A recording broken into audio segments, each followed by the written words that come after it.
Are we ready, Wendy? Okay. All right. Thank you, everyone. Welcome to the council briefing of the 29th of March 2022. It's very nice to be joined by you all in the public gallery this evening. I'd like to start by acknowledging that we meet on the lands of the Whadjuk people of the Noongar Nation and pay our respects to elders past and present.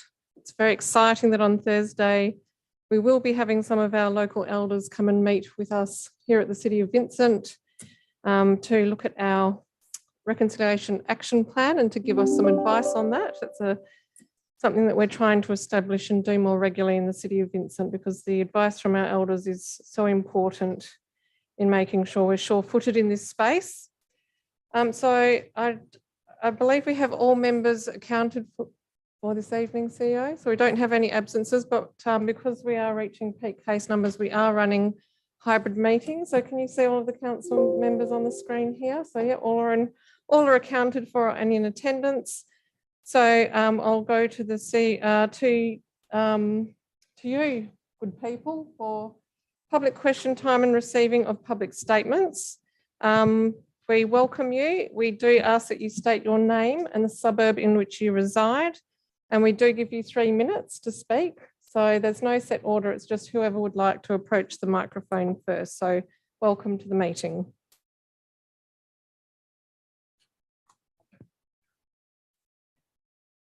Thanks, Mayor. Are we allowed to drop our masks for this or not? What's the deal? You can remove your mask while you're speaking, that's right, Geraldine. Yeah, just to make it clear. Yeah. Thanks, Emma. Thanks, Mayor. And thanks for having this opportunity to speak on item 6.4, Geraldine Box from 129 Alma Road, North Perth. I'd like to thank the council officers for their persistence in this matter, and the elected members and officers for listening to residents and offering recommendations which start to address the pertinent issues of the increasing daily commercial truck use on Alma Road, rat running, residential streets, and the safety and amenity for the residents that live on these streets in our precinct. The report recommendation point 3.1, the approval of the installation of raised plateaus at the intersections mentioned there. There's a number of streets.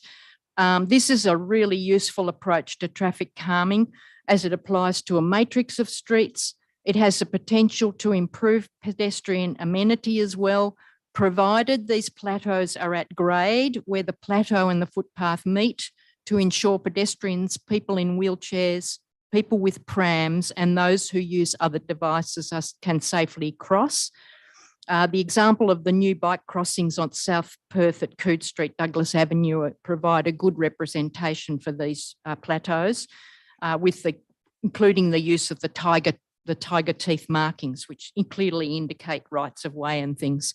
One further point which I hope might be considered in the addition of the plateaus would be an addition at Claverton and Leek Streets, if people could perhaps think about that. This is a key rat running route, that's Claverton, and a further plateau at this intersection would make it clear that these streets are not suitable for that sort of car use. If, as is hoped, this recommendation is approved by council, could residents please have a timeline for the commencement and the completion of these works? This is 5 years in, so we're on point 4 under item 6.4. On point 4, I also support the recommendation for a 12-month trial of the diagonal diversion at the intersection of Alma and Leek Street, as shown in the report. With the resident consultation that's to take place in August and a decision by council in November. The high-rise residential and commercial development proposed by the Celsius Group on Fitzgerald and any future closure of View Street are indications that traffic flow management in our residential streets cannot be set aside any longer. But thank you so much for coming and for addressing these issues that we've had, and I'm very pleased. So thanks very much. Thank you. Thanks, Geraldine. Just in response to the question you raised about timing, this one is actually very time conscious. So, for example, in the report, it talks about the Main Roads are keen to expend this funding before the end of the financial year, Right, which is one of okay. the reasons why we do have to rely on previous Okay. consultation. Great. Positive about the Plateaus, and for the notes to provide a report back to council by August 2022 on the consultation on the diagonal diversion. on the diagonal diversion. Yeah, that it's just great to have those timelines. Thank you. Thank you, Geraldine. Next speaker, please.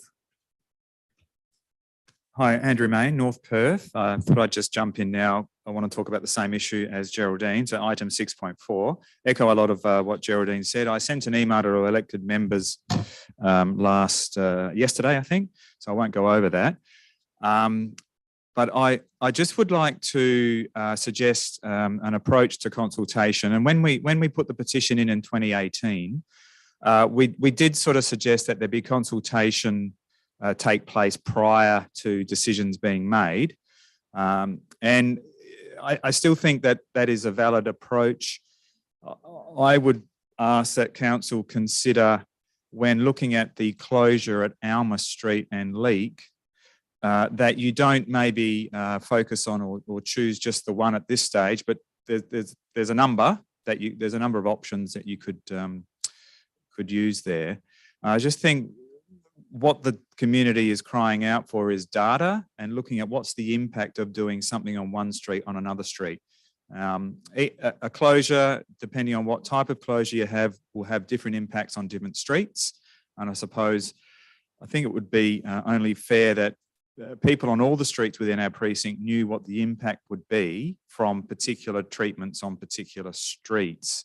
I suppose we don't want to be solving one issue and causing issues on other streets. Raglan Road comes to mind, and also streets like Camellia and Vine Street and Persimmon Street might see an increase in traffic from the diagonal closure that's proposed. So I just feel that you should open it up, blank sheet of paper, pros and cons, get all the people in the same room and let's really nut it out, rather than the approach where we have a proposal put to us, we put in comments, council considers them, goes back out for consultation. It just is a very slow process. And I think we could do this a lot quicker if we just condense that into a couple of workshops with representatives from each street. The other issue is View Street. When we started on this issue, the idea of closing View Street at Fitzgerald wasn't on the agenda. That's complicated matters. I know council's looking now at a complete closure of View Street at Fitzgerald. That's going to cause major impacts on our streets. And I think that... sorry, we're not doing that.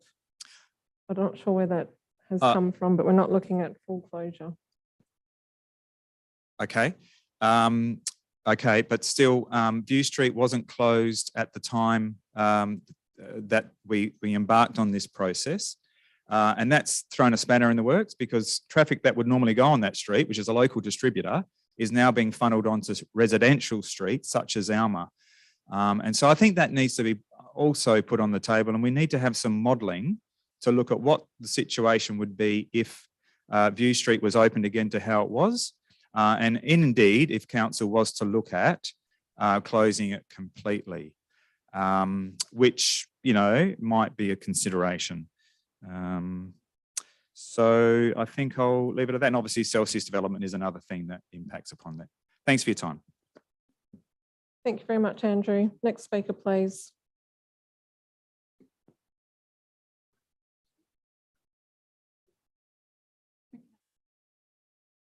I'd like to speak to item 8.4 on the agenda. My name is Barbara Abbott and I live at 38 Leek Street, North Perth. I have provided a written submission today on the Code of Conduct, Behaviour Complaints Management Policy and Appointment of Complaints Officer. In my written submission, I've identified some anomalies in documents that make up the policy and procedure. I have considerable experience in complaint management, and this is reflected in my comments. I think the big issue here is, while there may be constraints by virtue of the Model Code of Conduct, Regulations 2021, it's in the best interests of the council to provide the best possible process for resolving behaviour issues. Lack of resolutions to behaviour complaints breeds discontent, which becomes pervasive and undermining.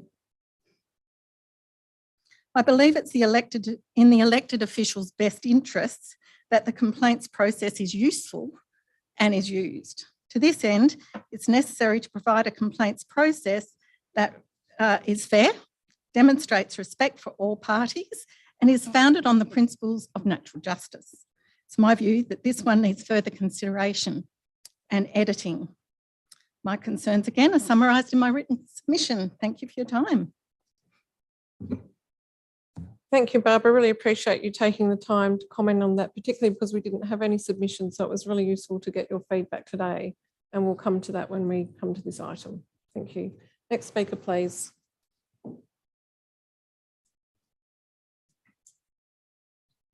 Mari Slythe, West Perth. I haven't got the item numbers here, but I've got the motion numbers from the AGM. So this is to do with motion number 4, Colvin Lane danger. And I've seen there is a result of this, and it's been recommended that it doesn't go ahead, that my motion. And so I'd like just to spell it once more. As a senior citizen of the City of Vincent, I believe I deserve to be able to enter my house and navigate getting in and out of my garage safely. This is the reason I put my motion in the first place regarding the need to control the speed of great number of vehicles up to 70 cars a day, which drive up and down the 5-metre laneway. Since council claims the speed limit signs were put in place, 8 kilometres, are unenforceable, and simply that they are there to remind drivers to slow down and drive at an appropriate speed for the road to the road environment, then this means, surely, Colvin Lane is treated simply as another road, and ignoring the fact that there are 3 garages in my section of the narrow 5-metre lane, Colvin Lane. Unfortunately, vehicles driving in Colvin Lane ignore this fact as well. In fact, many drivers seem to be unaware that there are garages in this section of Colvin Lane. Consequently, this means that cars from our garages can be smashed into when exiting out of our garages by vehicles coming from either direction. There is no visibility in either direction when exiting our garages. We can't see either way. As council is aware, I and my adjoining neighbours had been told that if our cars do get crashed into when exiting our garages, as well as re-entering them, we would have to go to court to defend ourselves, as well as suffer damage to our vehicle and likely our bodies. Given the continuing daily risk situation, I again therefore request, after multiple attempts to get appropriate council help, that a preventative damage large sign be installed at the entrance to Colvin Lane from Strathcona Street, on the right-hand side of the lane where it will be visible to all drivers. And I recommend that it read as follows: to avoid an accident, please respect the people whose garages are on the entrance to this lane by observing the sign post 8 kilometres speed limit. And for vehicles racing down to Strathcona Street, to get a second identical sign installed at the end of the unnamed laneway, which adjoins the narrow 5-metre section of Colvin Lane. In this way, I'm hoping that council will be shown as attempting to be responsible for protecting the ratepayers, including senior citizens. That's one motion. And a second one, which is very brief, and that is the request, motion number 5, and that was the request to put to council regarding trimming back of the tops of verge trees in Carr Street, as explained in the motion 5. This was because the high risk of these trees causing serious damages to the houses in case of heavy storms is becoming more likely, and perhaps even further explanation is necessary in that powerful winds are blowing the tops of these trees. They now lean over to almost touch our houses when strong winds are blowing. And should the huge branches break off onto our properties will be in danger. So we don't want to wait until heavy storms start coming for action for tree tops to be trimmed. The tops of these trees haven't been cut back in 20 years. The council has been asked to pay attention to this on a number of occasions. And that's all I've got to say. Thank you very much. Yes. Murray, just before you go, just to let you know that the recommendation does note that the trees in Carr Street require some minor maintenance at this time, so that there will be some Would that cover maintenance it? done. That will cover it, will it? I'll just probably have to check out what the term Okay. minor means. Okay. That's And good. then I also just wanted to ask you in relation to the pavement markings that were done back in 2011, I think it was. Yeah. What condition are they in? Are they still clear? There are still markings there. The paint on this 8 kilometre painted on the actual driveway, but that gets worn off. It's okay at the moment, but soon will wear off. As soon as the rain starts So to you come can again. still see it at the moment? They can see it, but they Quite don't see clearly? it because they put their foot down as soon as they get near my garage. It's zoom. Right. That's the Okay. reason. Yep. Okay. Thank you, Mari. Okay. Appreciate that. Thanks. Next speaker, please.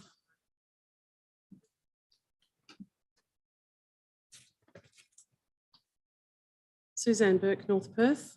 Is that loud enough? Yeah. I'm speaking to motions 6 and 9, so I'm going to have to be quick because there's a fair bit to get through and I've had to edit this pretty hard.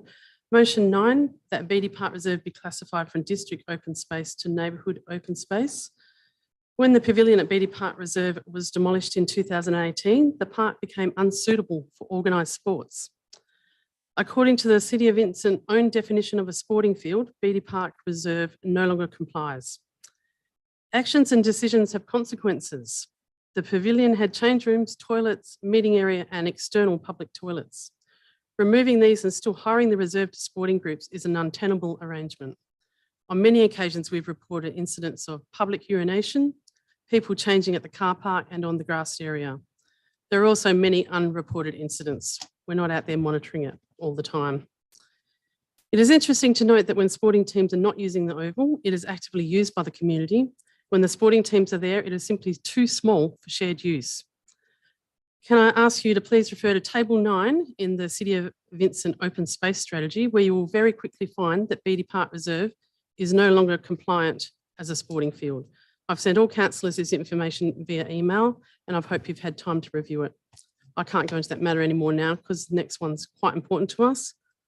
Motion 6 is of critical importance to my family's health and well-being. We desperately need the limestone wall and fence on the north side of Beatty Park Reserve to be extended. Without this, our home is going to be flooded. It is not a maybe, it will happen. Last July was an extremely close call. Without Steve going out in the rain event and clearing the debris from the drains would have blocked and we would have been flooded. However, in the admin response to this motion, the City of Vincent admin claimed the drains drained well. How do they know? They were not there. We were there and we have the video footage to prove it. After that rain event, the park was waterlogged and each subsequent rain event that month caused the park to flood over into the car park behind our drains. We were forced to buy $750 worth of sandbags to protect ourselves. We watched on multiple occasions at midnight, at 3 in the morning, as further rain cascaded over the top of the sandbags at the park. Without these, we would have been flooded. On these occasions, there was not a City of Vincent person to be seen. How can you claim it drained well?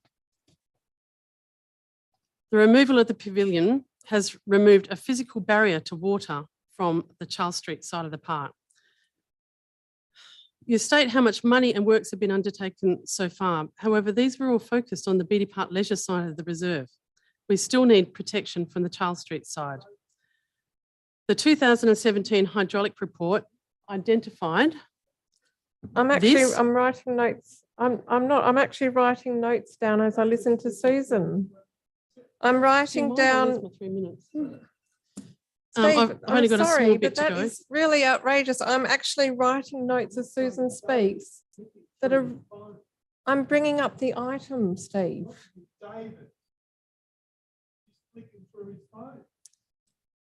I'm sorry, can I David, continue? And look, I'm paying attention. So Okay, I'll continue. The 2017 hydraulic report identified that we needed protection from the Charles Street side. Are we all on board? Back. I'm just saying I'm giving you an extension of time, Suzanne. Thank you. I'll reset. We still need protection from the Charles Street side. There's a lot of water coming from that side of the oval, not oval, reserve. The 2017 hydraulic report identified this and made the recommendation for the wall extension. The City of Vincent agreed, allocated money, passed it through council, but the wall never happened. We have not received a satisfactory reason as to why. Further to this, I would challenge that this decision has been made by anyone with an engineering qualification in hydraulics. This begs the question, why is the professional report made by the hydraulic engineers being disregarded? Please don't throw us to the mercy of the climate for yet another winter. Intense rain events are happening with increased frequency. You only have to turn to the daily news to examples of this happening everywhere. We are not asking for much. We just want to live in peace and to live safely. We are seeking your support to enable us to go back to living peacefully in our home, as we've done for many years before all of this started to occur. Thank you. Thank you, Suzanne. Linda? Good evening all. Linda Quinn, North Perth. I'm speaking on motion 9 that Beattie Park Reserve be reclassified as district open space to neighbourhood open space, and to stop the sporting teams using Beattie Park Reserve and return the park to community use.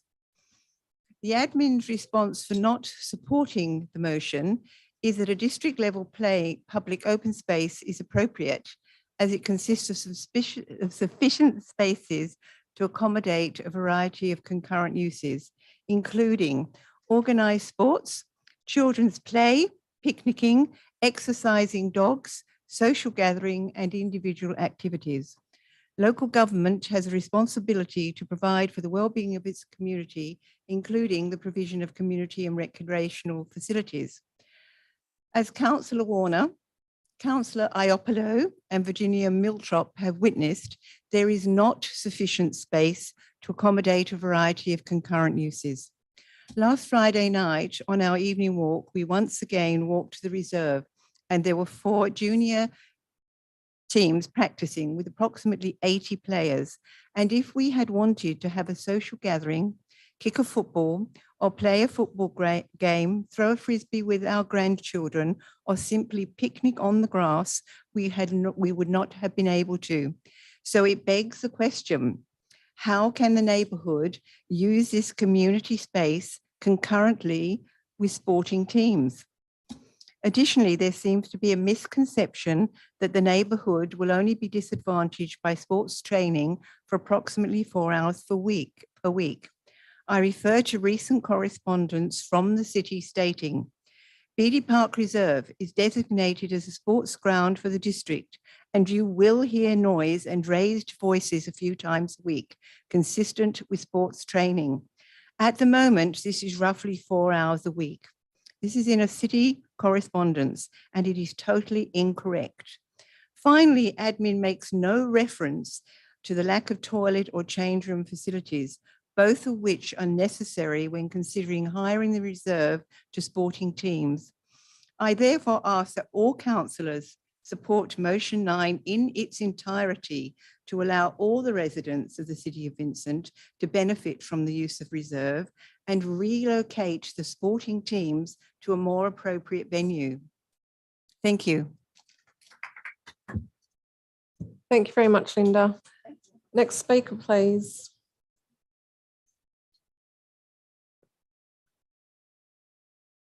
Ray Stevenson from North Perth. I'm just going to speak on motion 6 as Suzanne has. And just want to clear up a few fallacies that we could keep getting thrown at us.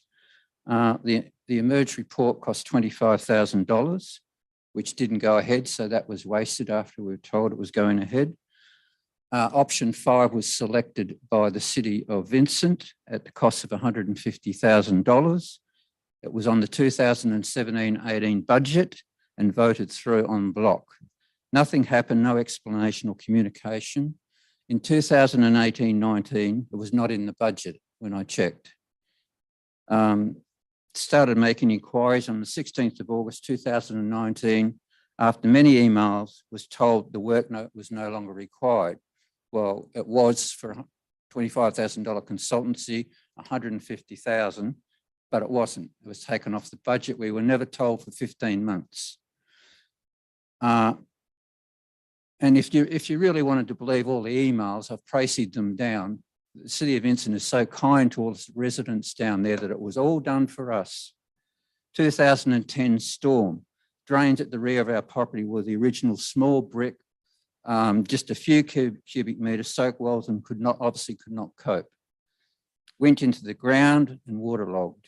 Connected, City of Vincent, Rick Lotsnigger came, said this is not suitable.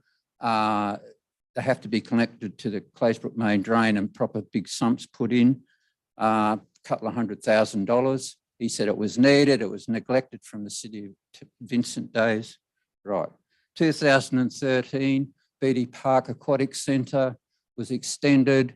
No thought was put into the drainage system. Lids were blowing off down near our properties and water flying out and ingressing into our properties. When the lids were blowing off, I took photos. So there was 2 big pipes going into one pipe. The pipe that it was going into was a lot smaller than the other 2 pipes coming in, consequently blowing off the lid.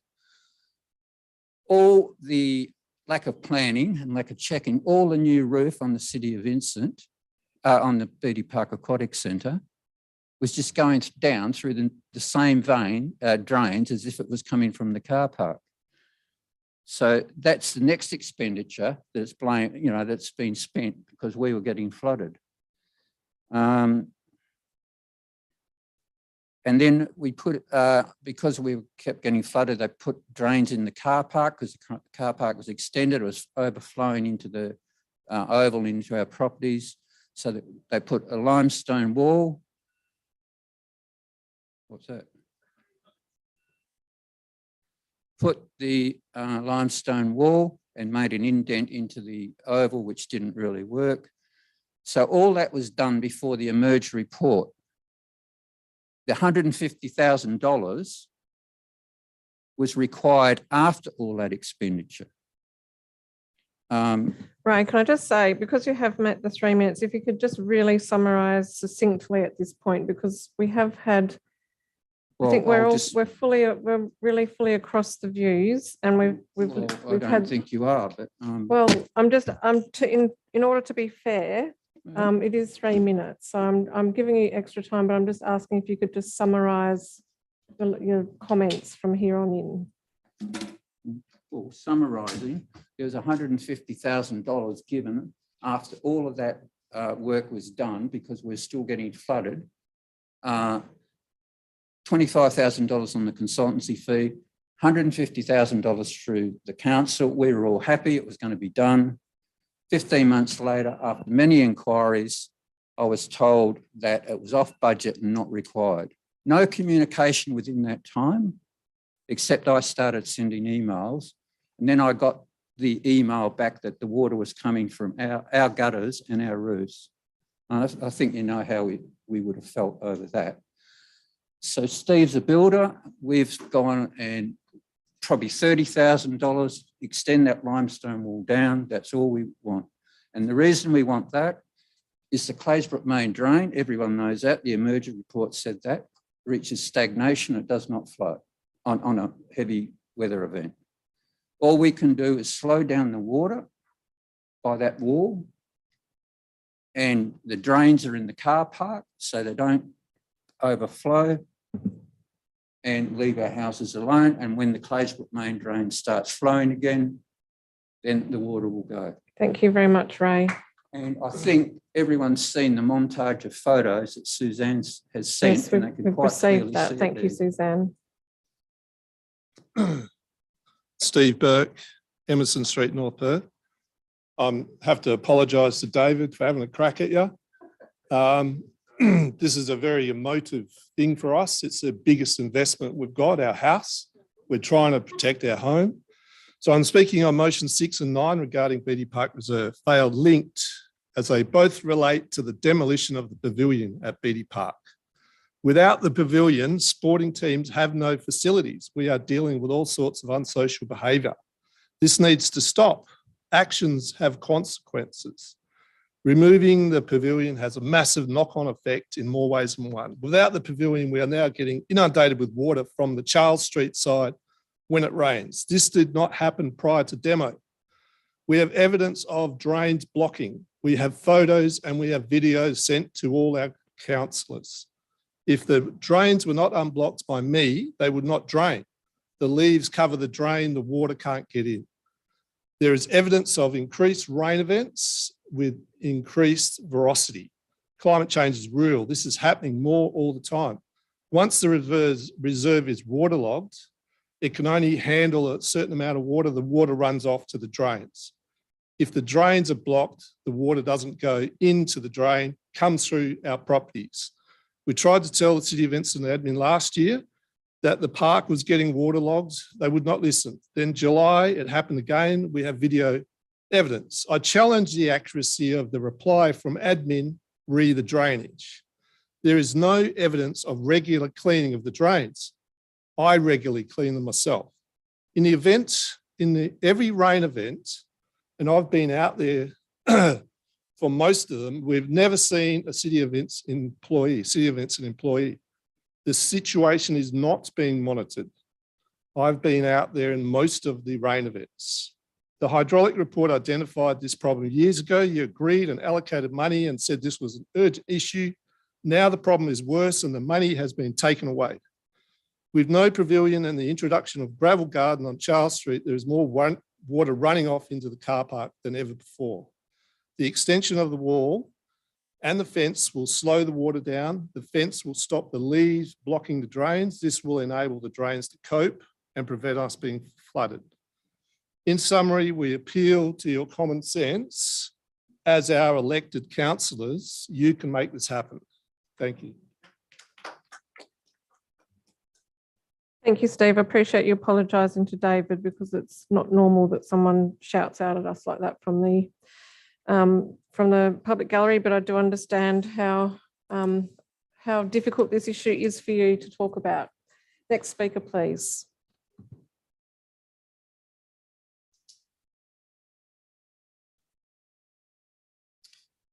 Greg Nolan, North Perth. I'm speaking regarding motion 6 from the AGM, point number 1. That council extend the reconstituted limestone wall and fencing on the north side of Beatty Park Reserve towards Charles Street and connect it to the existing garden wall structure. In the city's response, they refer to the background. The city has undertaken considerable drainage improvement works in and around Beatty Park Reserve since a major March 2010 storm event that resulted in property inundation. The total costs of the mitigation measures at Beatty Park Reserve to date exceed $260,000. My understanding is that most of these works predate the Emerge report of June 2017, as they are mentioned in the report. The exception being in 2018, the city upgraded the pipe connection into the Claysbrook main drain.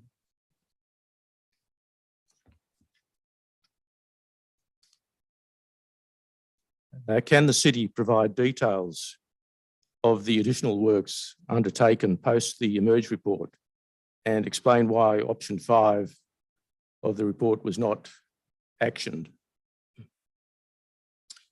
Option 5 was to increase the barrier within Beatty Park and connection to the downstream of the leisure centre drainage line.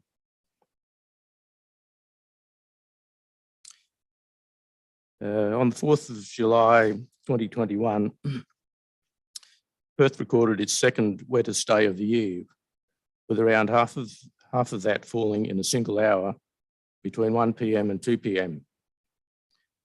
More than 44 millimetres of rain fell from 9 a.m, making it the second wettest July day in 20 years. At the time of this rain event, the residents near Beatty Park Reserve were concerned about the drain's capacity to cope. However, it drained well after the initial 1 p.m. to 2 p.m. deluge. It did drain on that occasion, but the question is, would it have drained had not Ray Stevenson, Suzanne Burke and Steve Burke spent 2 hours in the rain removing the debris that was collecting around the drains and sweeping the water away from the rear of their properties. Finally, as the city cannot guarantee that no further inundation during another rainfall event would occur, wouldn't it be more sensible to take a proactive approach and build the wall? Thank you. Thank you very much. Next speaker, please.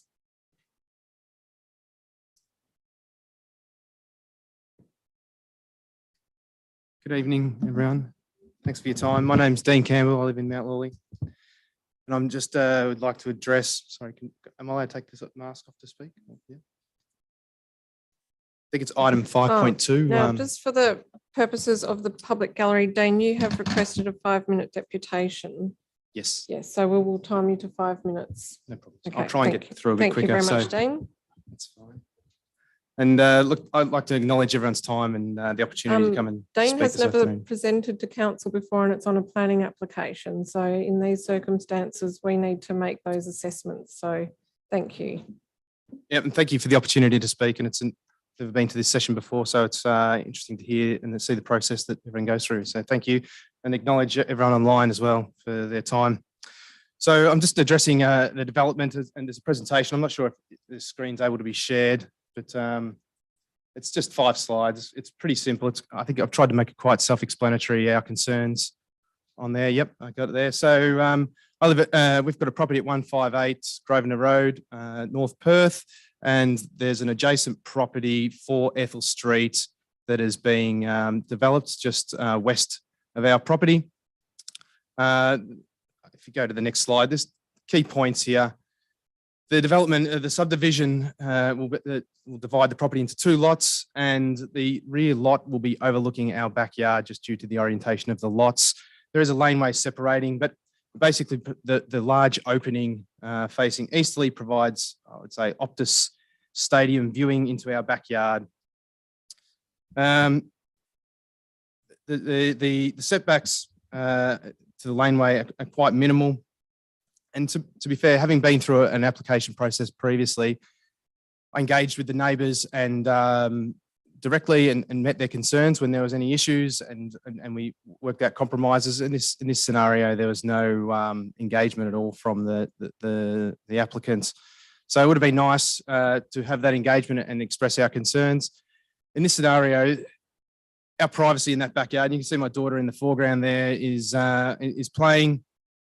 And the new resident will have full access and viewing into the backyard from their kitchen and living area. And those windows are full opening and glass balustrade with no opaque sense. So if you go to the next slide, please. Sorry, next slide, please. Yeah, you can see I've just overlaid the viewing cones on there. We're not living there at the moment. We're living around the corner on Elmer Road. We have a property there as well, but we plan to extend this property and move in there with our family. The building prices reduce a little bit. And you can see there's some photographs from about 2.5 meters. That's from actual Google Maps. Those photographs. So that's a 2.5 meters height there, and you can see that the sight lines into the backyard. And that's pretty much the same as the floor level of the first story there. Next slide, please. You can see in the request from the applicants, they've wanted to reduce the setback on the laneway there. So there is minimal, and actually, if the laneway is reduced by that meter or increased by that meter, there is 0 setback on their lower level. There's limited or little opportunity for any trees or obscuring of that large opening on the top level there. So it really puts all the onus on ourselves to mitigate the privacy. Privacy is like a 2-way street, and it works for both us and for the people living there in the future. So basically, whatever I do in the future, I am going to have to mitigate the privacy for both us and the applicant. And I don't think that's quite fair. If we go to the next slide there. So look, I'm a pragmatic person, and I understand we live in a high density area, and I appreciate that, and that's what I like about living here. And so look, in an ideal world, I would have said they should have gone side by side in their development, but that's probably gone now. So they had the opportunity in previous plan. They had the master bedroom facing over our yard, which would have been a better outcome. And they've got an internal courtyard, which they would have had their kitchen and living area facing. That would be my preferred outcome. In lieu of that, I'd ask that the setback be moved back slightly, such that trees could be planted and that large opening obscured, or at least fixed so that the doors can't be fully wide and open, and basically, it's an Optus Stadium corporate box there. So last slide, and I'll be really quick because I know I'm on time there. So this is examples of other developments in our area, and you'll see that through my walking of the dog each morning and afternoons, I've not seen any large openings facing the laneways, and I've tried to provide examples of different developments in the area and what they've done, and they are backing on to other properties or facing those adjacent. So I'll leave it there. Thank you very much for your time, and I look forward to your consideration of those matters. Dean, before you go, can I just ask you a couple of questions? As you've of talked course. about the fact that you'd like to extend or develop in the backyard, do you know, in terms of access from the right of way, would you be intending to use that right of way either the side, which sort of almost, that sort of ends, or at the top here, would you be intending to park? I would look to be putting a garage or something predominantly opposite that on that corner, sort of facing the unit there. So would you be looking to come down the laneway? No, I'd come in Or off you'd be coming- straight through off Raglan, if I can. Yeah. Just point from coming in off Raglan. Yeah. And then turning into there that way. That's how I would intend. I think that would be the best way, because that's at some point in the history of this laneway's been closed at that point, and the owners acquired the land. So that would be the primary access to come into a garage, rather than going round and then sort of S-ing in.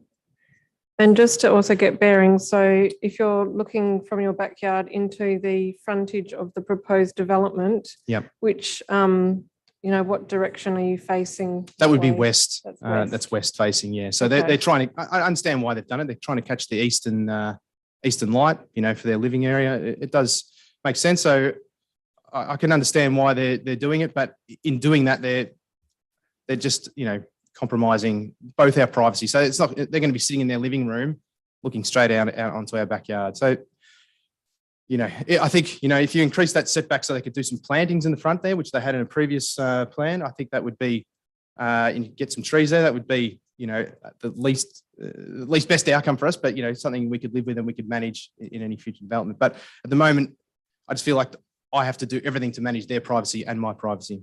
So just one last question, given that this is the west, would you not consider having a boundary wall with a few openings on that side so you're not getting the western sun? Or you're not, I know you're sort of putting on the spot and you probably haven't thought about it that much, but just that and I know what your point is. I'm just interested to know whether you've thought about how you might treat that western boundary. So I'd probably put a garage on that side there and bring access in from there, and then you're right. You would want to protect that because it is a hot side, and I suppose that it's just, if it was a bit lower or obscured, I wouldn't have a problem. But it's a tree would also help. Yeah. So you're thinking of doing sort of maybe just a single story garage back there. Yeah. At this point, we'd look at a single story garage. Just to get an idea. I'm not holding you to anything, of course. That's No, not possible. fine. But yeah, just to get an indication, that's helpful. Thank you. Yeah.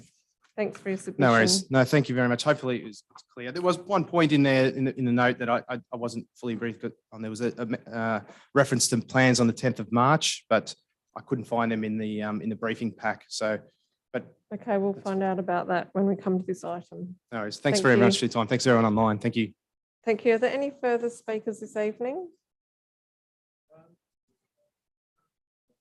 I wasn't actually planning to speak tonight, but I think after what Dean has just said is worth it. My name is Ian Merker. I'm a long-term owner of property 106 Broome Street. I've been involved in this development from the residents' point of view.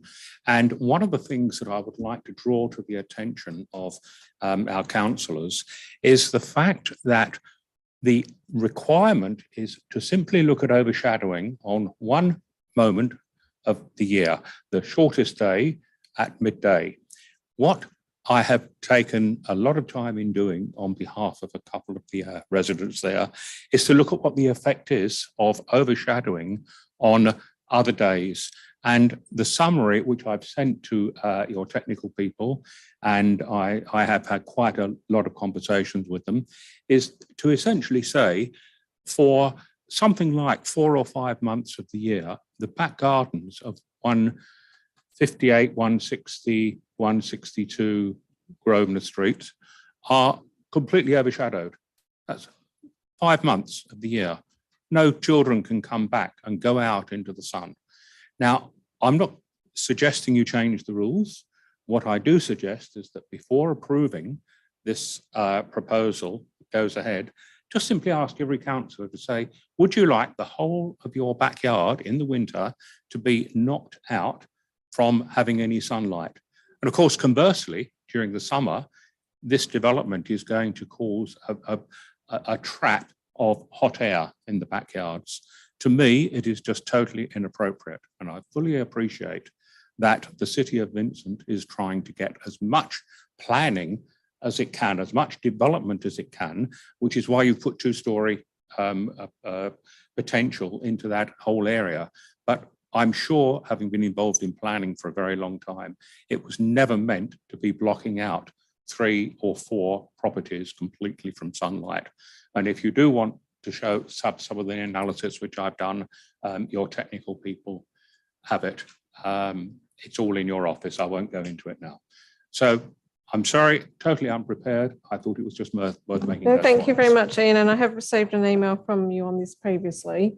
Yes. We will talk about this when we come to this item. The difficulty for the City of Vincent is that overshadowing measurements are set by the state government's residential design code. So Exactly. yes. There's nothing you can do, I can do about the requirements. Okay, I just wanted to You've make got sure. to look at the practical side. There are many issues that come up under the residential design codes that are interesting and they can have undue amenity impacts. So yes, I understand what you're saying, but thank you very much for that, Thank you Ian. very much, Emma. Sorry. No, don't Madam Mayor. apologise. You're very welcome. Thank you. I think everyone here has spoken. So thank you very much, everyone, for your comments. I appreciate you being here this evening. We will close public question time and continue to move forward. And just so you know, the way that we, this is the council briefing, of course, and many of you are very across how council briefings and meetings work. But for those who may not, tonight is not a decision-making meeting. This is a meeting where we ask questions of administration, potentially seek additional information or potentially even flag possible amendments, etc. So we won't be debating this evening. That will happen at next Tuesday's meeting, where you're also very welcome to attend. So we will move forward, and the next item on the agenda is declarations of interest. CEO. Through you, Mayor Cole, just one declaration of interest from Councillor Alexander, who has declared a proximity interest in relation to 2 items. The first being item 6.3, the proposed lease of Hyde Park Kiosk to Veggie Mama, and item 8.5 relating to the responses to motions carried at the annual meeting of electors 2 February 2022, and specifically motion 12, which references Hyde Park. The extent of the interest is that Councillor Alexander lives opposite Hyde Park, and he is seeking he's requesting council to make a decision to approve his participation in the meeting on those 2 items tonight. Thank you. Thank you, Councillor Alexander. At this point, I believe you do need to leave the meeting because we will need to discuss your request to participate. Sorry, participate or participate and vote? Participate, sorry, yes, we just had a briefing.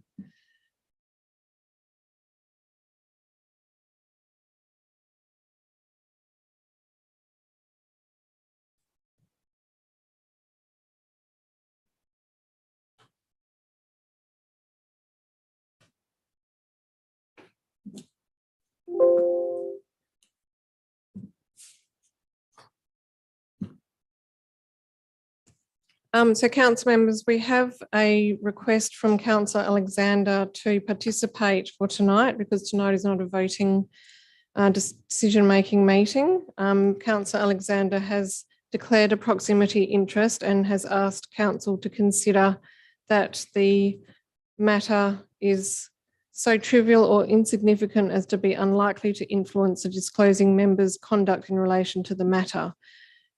Before seeking a mover and seconder, perhaps if we just allow questions of the manager for governance, and just for me to outline that in terms of a proximity interest, once an interest is declared, that matter has been declared, and what council is being asked to consider on this occasion is just under section 5.68 B2(1), that the matter is so trivial or insignificant as to be unlikely to influence the disclosing member's conduct in relation to the matter. So just to be clear what it is that you are being asked to consider in accordance with the Local Government Act. Are there any questions of the CEO or Manager of Governance before we seek a mover and seconder? Councillor Castle. Thank you, Mayor. I just want to clarify the process, given that we're not in a decision-making forum right now. Can I just clarify that we are going to vote today purely on whether Councillor Alexander can participate in today's briefing, and that we will then revisit the matter next week and consider a vote again? I just want to make sure that I know what we're dealing with both weeks. Through the chair, that's my understanding. We're considering at the moment his application to participate at the council briefing with the opportunity to listen to comments, questions or ask questions. The consideration of his participation at the OCM will need to be again revisited at that meeting, where it will be to participate and or vote on the matter. Any other questions? Councillor Gontaszewski. Thank you. Just in relation to the item about the motions from the AGM, is it possible to split the questions in relation to that item into two? Yes, that's my intention to do that. Cool. Any further questions? Okay, can I please call for a mover and seconder to consider Councillor Alexander's, so I'll put the motion in the affirmative.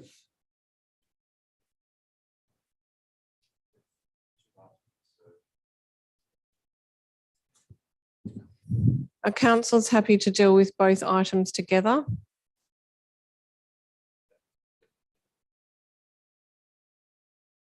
Okay, there's a proximity interest on both and the same consideration requested on both items. Okay. Sorry, could you repeat both motions again, the two items?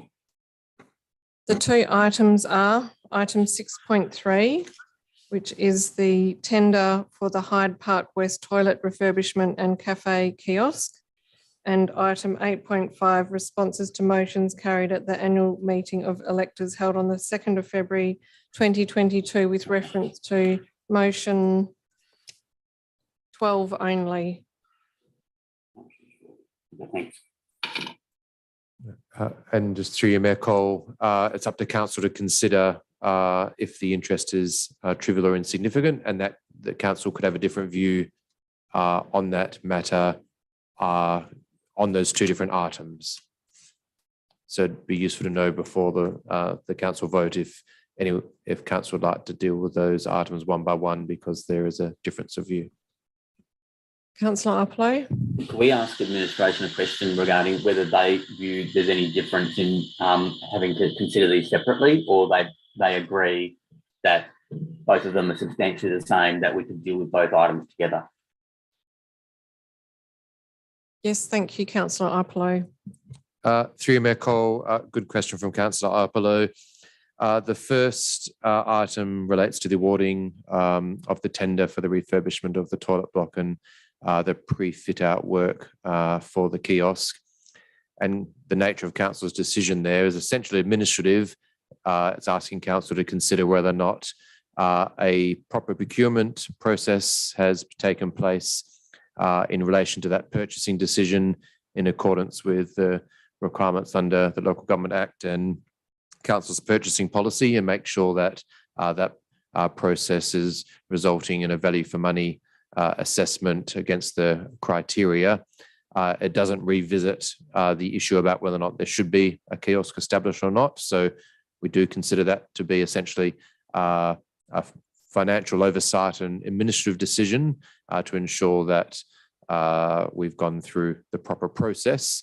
Whereas the second item is the motion from the AGM, and that essentially does ask council to revisit the decision around whether or not there should be a kiosk or whether community consultation should be restarted to consider whether or not a kiosk should be in Hyde Park.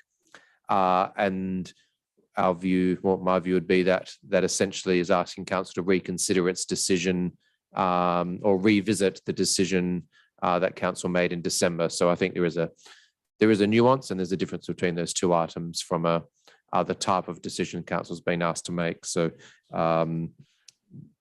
my thought is that there could be different views on whether or not the interest is trivial or insignificant in relation to the type of decision being made on those two items. Just a follow-up question, if I may, David. When you say that the administration's opinion is that there could be a difference, but do you think there's a difference? Are you saying you believe there's a difference in relation to whether the substantive decision-making question to be answered in those two items is different from a proximity interest? No, through you, Mayor Cole, the proximity interest exists in both. So the proximity interest has been declared. Council could form a judgment and councillors can vote on whether, and they're being asked to use their judgment on whether or not the nature of the interest is trivial or insignificant, and that could vary between these two items, given that the proximity interest relates to two different items, which relate to two different types of decision making that councils are being asked to consider next Tuesday. So I think from what you're saying is, if I'm reading it correctly, you are recommending that we treat these separately, we vote separately on these two matters. I don't think that there's a recommendation as such. There's basically the proximity interest stands for both items, and council needs to consider on both items whether the issue is trivial in nature. Does any council member believe that one issue is more trivial than the other? I mean, this is really what we should be debating, David. I sort of feel there's a bit of confusion that's crept in now. Look, I'll put a motion and we'll go from there, that council approve Councillor Alexander's participation in council briefing on items 6.3 and 8.5 related to motion 12? 12 only. Can I have a mover and seconder for this item, please? Moving and seconding does not mean that you support the motion. It just means that we put it on the table. Moved by Councillor Ipolo, seconded by Councillor Warner. Councillor Ipolo. You're on mute. Thank you. Sorry about that. I'll reserve my right to speak at the end. Thanks. Councillor Warner.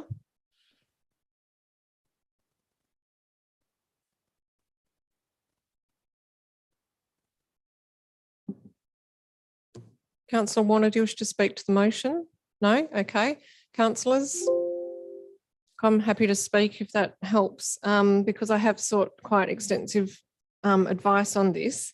Look, I will say that it is unique and unusual to have council being asked to consider this request for the third time.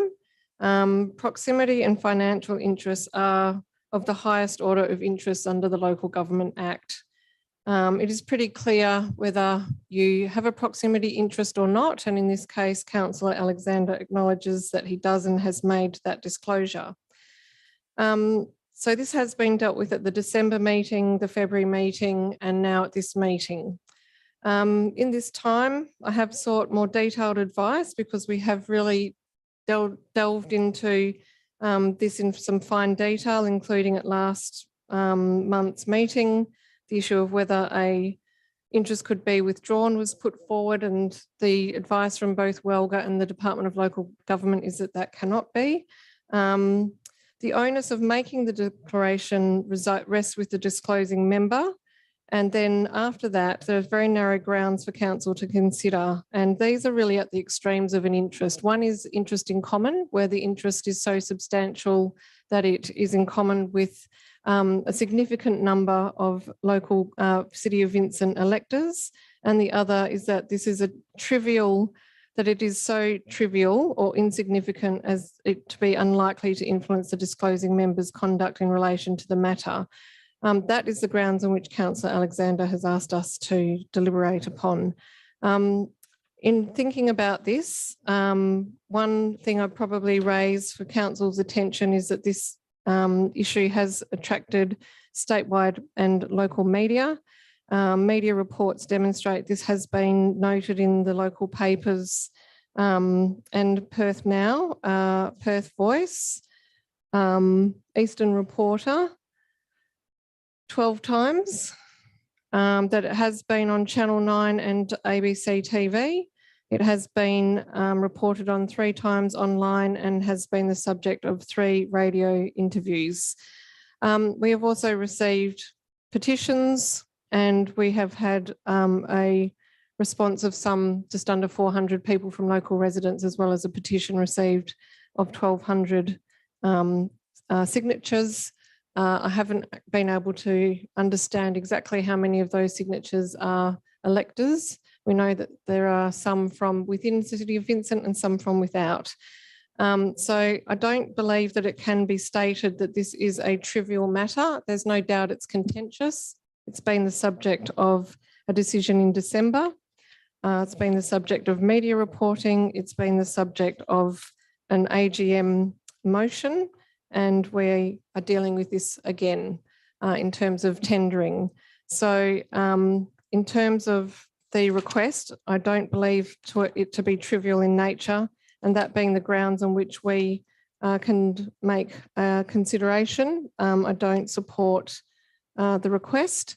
It is worth noting that proximity interests are treated so seriously in legislation, and it sits in the legislation. It's not by regulation or by policy, and that disclosures that are not made can attract penalties of up to $10,000 or 2 years imprisonment.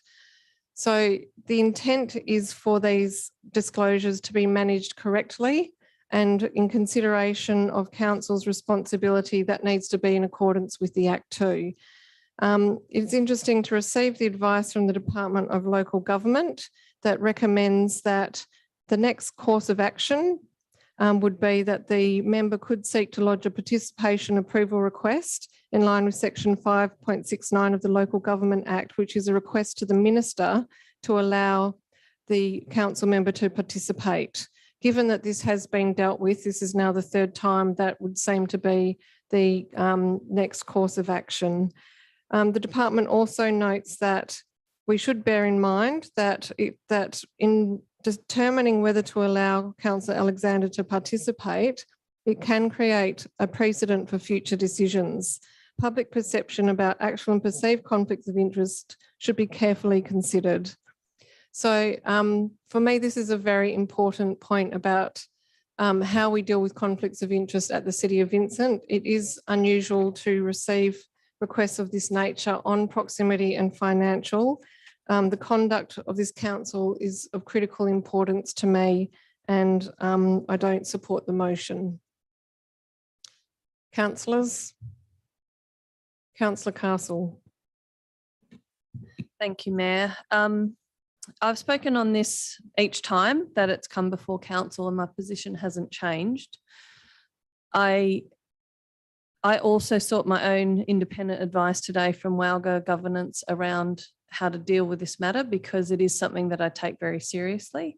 As the Mayor has outlined, it is enshrined in legislation. I don't believe there is any question that there is a conflict to declare, which has been done. And so the real question here is whether this council can decide whether it's appropriate for Councillor Alexander to participate and this weekend, and presumably have the same discussion next week around participating and or voting. It is my view that this is not a trivial or insignificant matter and therefore does not qualify for the exemption that is being requested. I know that I and all other councillors have received an enormous amount of correspondence from the community on this matter. We've seen petitions, we've seen deputations and public comments in the gallery. There is clearly a lot of interest in this matter from the community, and it is clearly going to have an impact on the park. And that is the property that Councillor Alexander's property is proximate to. So I really don't think that what we're seeing here is something that qualifies as a matter that is so insignificant that you could dismiss it without much thought. The history of the matter is clear on that. And so I don't support this motion to participate today. And in saying that, I have a lot of regard to the integrity of this council and in protecting the integrity of our decisions. And I think it is vitally important that we don't put ourselves in a position where that integrity can be questioned. Councillors, any further comments? Councillor Wallace. Thank you, Nicole. As Councillor Alexander noted, this is the third time this has been debated. I think the issues have been quite clear or become quite clear over that process. The presence of a proximity interest is clear. That's not really in question. And I think Councillor Alexander's integrity is also clear and not in question. I think the main question here that the Local Government Act is asking us to answer is whether the interest that he has declared is so trivial that it's unlikely to influence his conduct. I think, as it's been noted, both of these items have been extremely controversial. They're going to have a large impact on the built form of the park and the behaviour of the users of the park for years to come. So I think on that basis, I can't agree that the interest here is trivial, and we can exercise our discretion to allow participation in the debate. So yeah, I won't be supporting a motion. Thank you. Councillors, any further comments?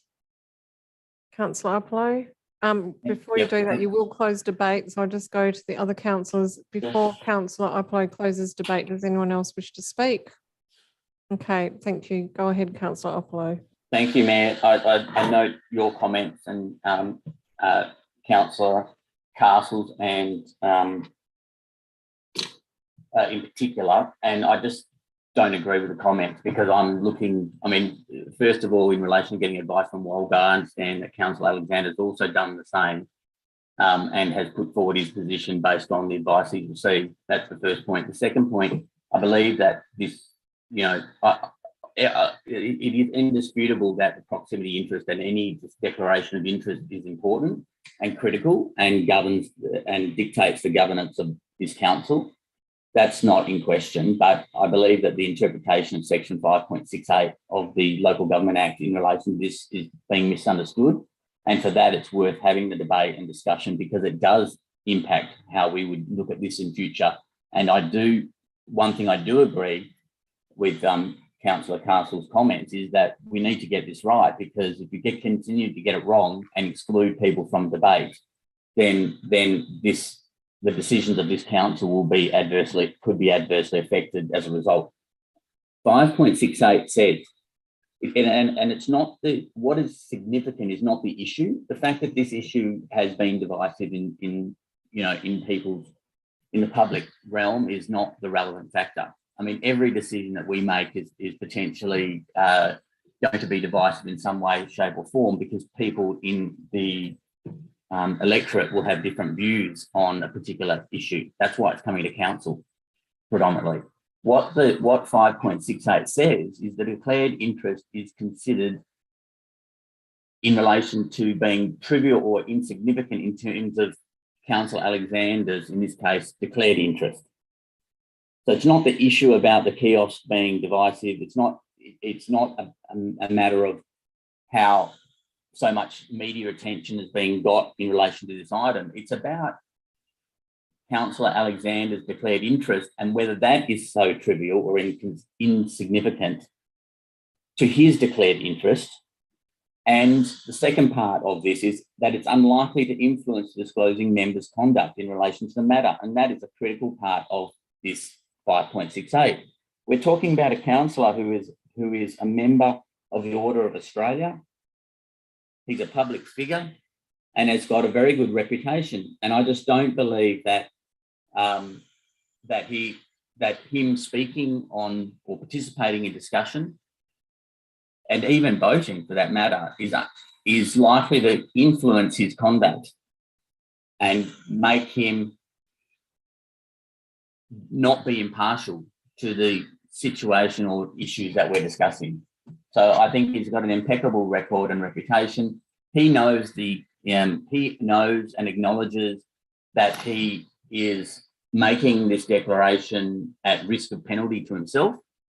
He is saying to us that he has declared that interest which is required of him and that he believes it's so trivial or insignificant and will not influence his conduct in relation to the matter to being anything but impartial. So it's my view, and I respect the decision of the other councillors on this matter, but it's my view from all those points and my reading of section 5.68 that I am comfortable that Councillor Alexander's declared interest is so trivial or insignificant and is unlikely to influence his conduct in relation to the matter. Thank you.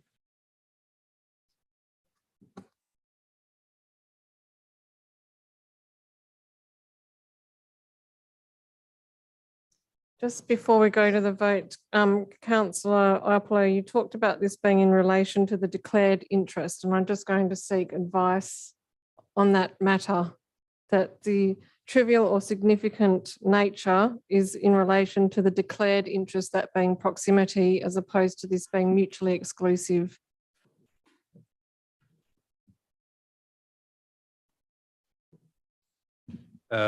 Through the chair, my understanding, it will vary from decision to decision. So essentially, council needs to consider whether the proximity interest is trivial or insignificant in respect of the decision needing to be made by council on the issue. So whether his interest is trivial or insignificant in respect to the decision on the tender, and or whether his proximity interest is trivial or insignificant in respect to the annual meeting of electors motion for the Hyde Park kiosk to be reconsidered.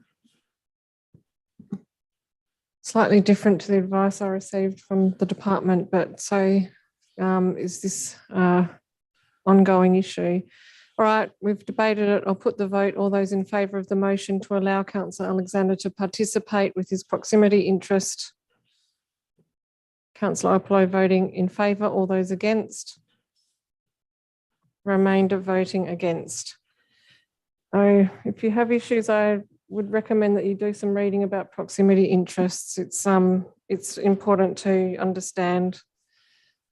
Thank you. We will move forward. So are there any further declarations of interest? Okay.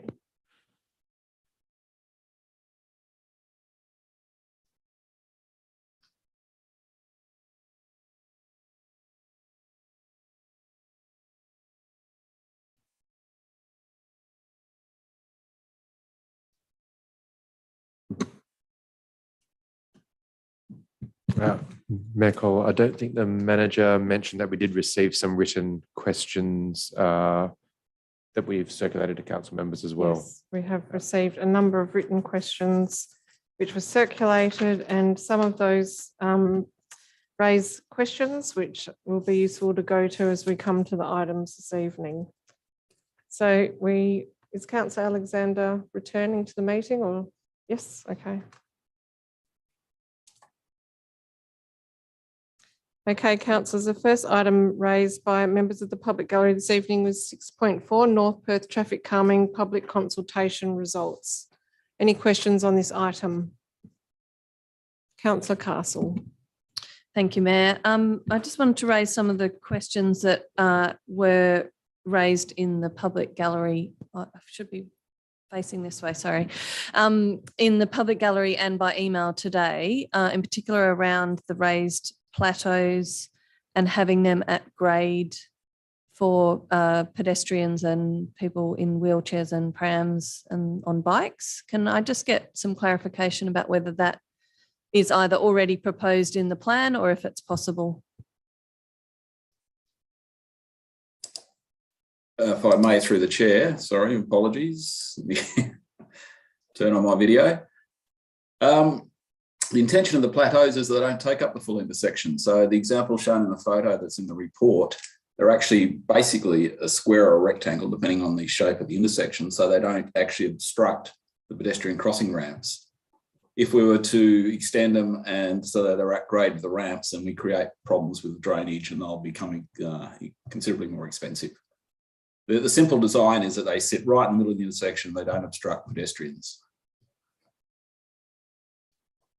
Okay, so as they're currently designed, someone would use the pedestrian or the footpath ramp to cross the road, potentially go over the plateau and then back again. But do they align with crossing curbs?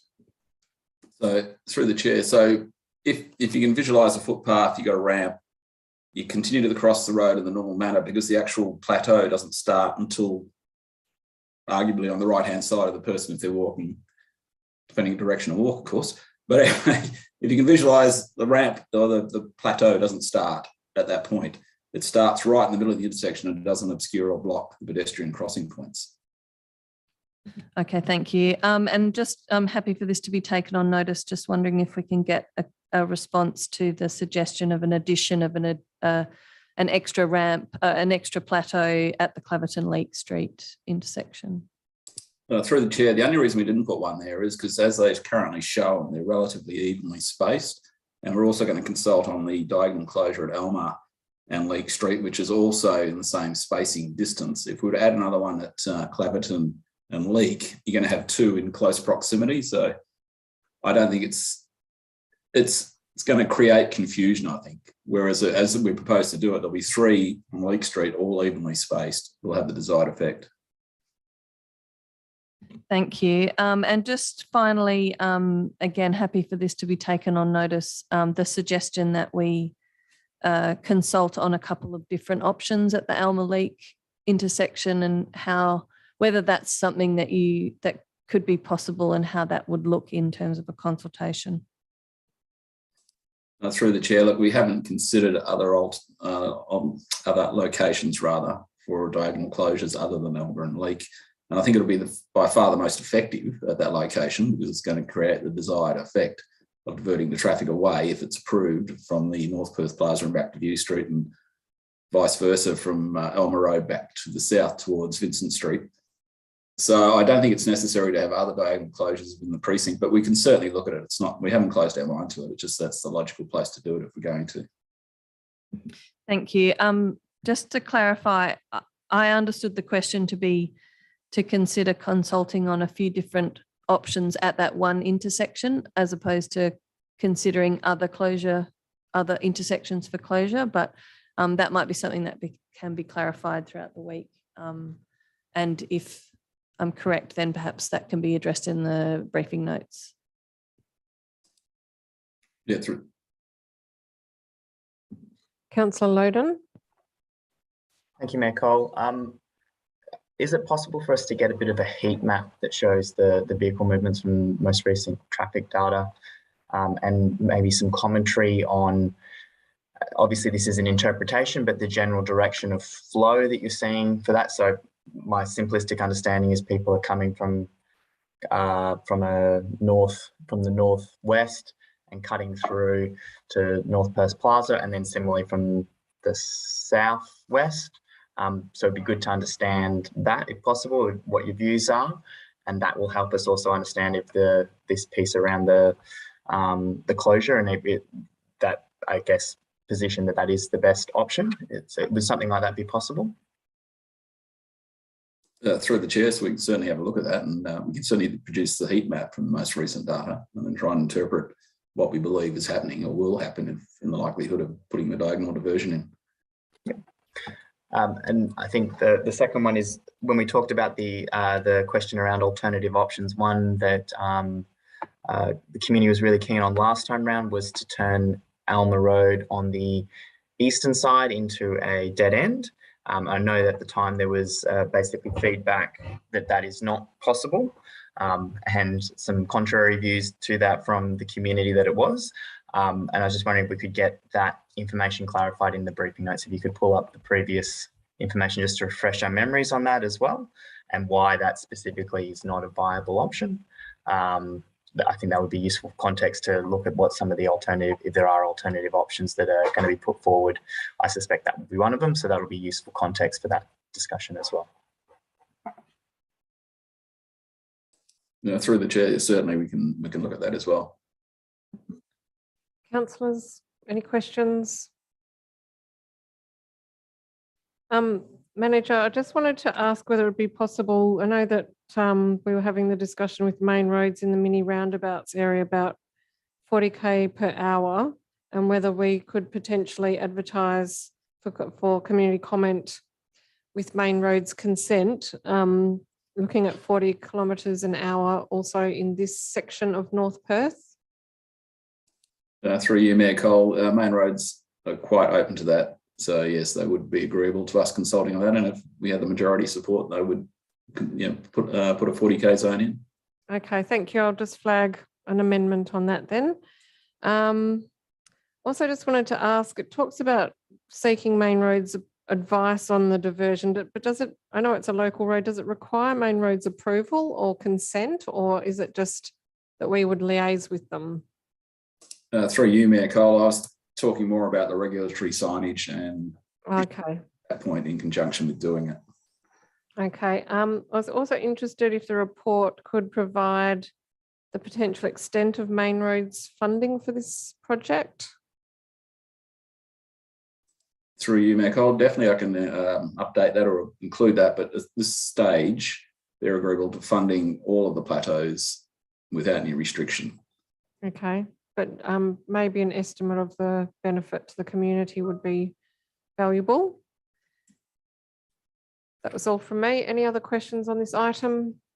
Okay, thanks everyone. We'll move on to the next item raised, which was item 8.4. Item 8.4 is outcome of advertising and adoption of Code of Conduct, Behaviour Complaints, Management Policy and appointment of Complaints Officer. And we heard from Barbara Abbott today from the Public Gallery and also provided a written statement this afternoon. Any questions on this item? Councillor Gontaszewski.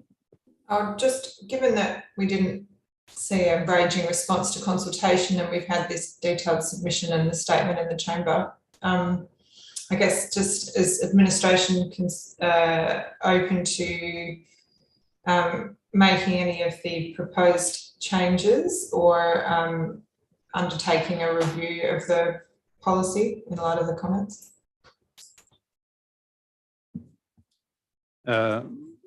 Through the chair, having read through the issues raised by Ms. Abbott, just an overall comment is that the policy has been developed and needs to be read in alignment with the Code of Conduct. I'm more than happy to address the issues raised by Ms. Abbott in the briefing papers and giving my response to each, but I am quite confident in respect to the form of the proposed policy, and I'll address that at that point.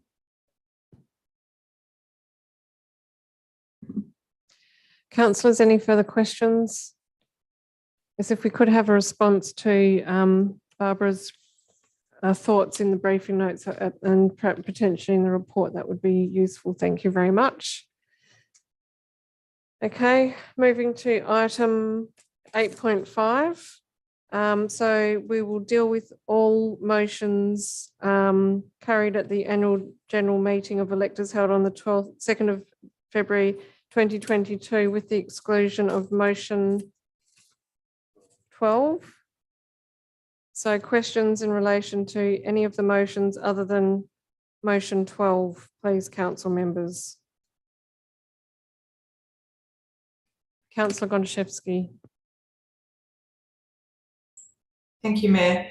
Just in relation to motion 1, I just wanted to, part of the motion talks about reports from residents around safety and condition of footpaths, and I just wasn't sure to what extent the city is currently receiving those reports, if there's been a search back on our, I guess, CRM database for that, and if we've been able to identify those reports, if we can confirm if the city's been able to take any action as a result of them.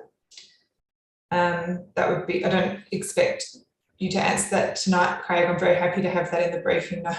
And the same thing, just in terms of the response talked about the additional 3 staff to deal with parking. And I just wasn't sure that that had been able to be implemented. If in relation to recruitment, could I just get, my thinking might be wrong there, but can I just get some clarification on that?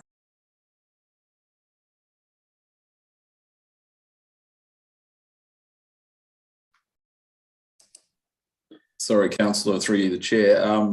Councillor Gontaszewski, that you're asking about ranges then? So I'm not sure Andrew heard then what the question was.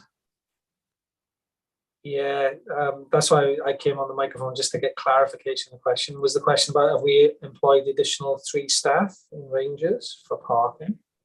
Was that the question? Yeah, so did we? I thought that we were having issues with recruitment for those positions. So did we do it or did we not do it? Sorry. Yeah, sorry, you're correct. Yeah, so we did struggle, but we do have the 3 temporary positions filled at this moment. But we did struggle. It was an extended period to get those positions filled. Okay, that's fine. And then also, this is an open CMR, so I'm just going to ask it again through this process. Can I just get the cost of like retrofitting wheel stops in areas where we may have some issues with parking and footpaths? That's for my personal interest, and memory bank going forwards. I would be very grateful for that information. Well, through Mayor Cole, Councillor, I was meant to do that for the manager of ranges and forgot, so she'll follow it up for you. That's great. Thank you very much. Appreciate that. Councillors, any questions? Councillor Wallace.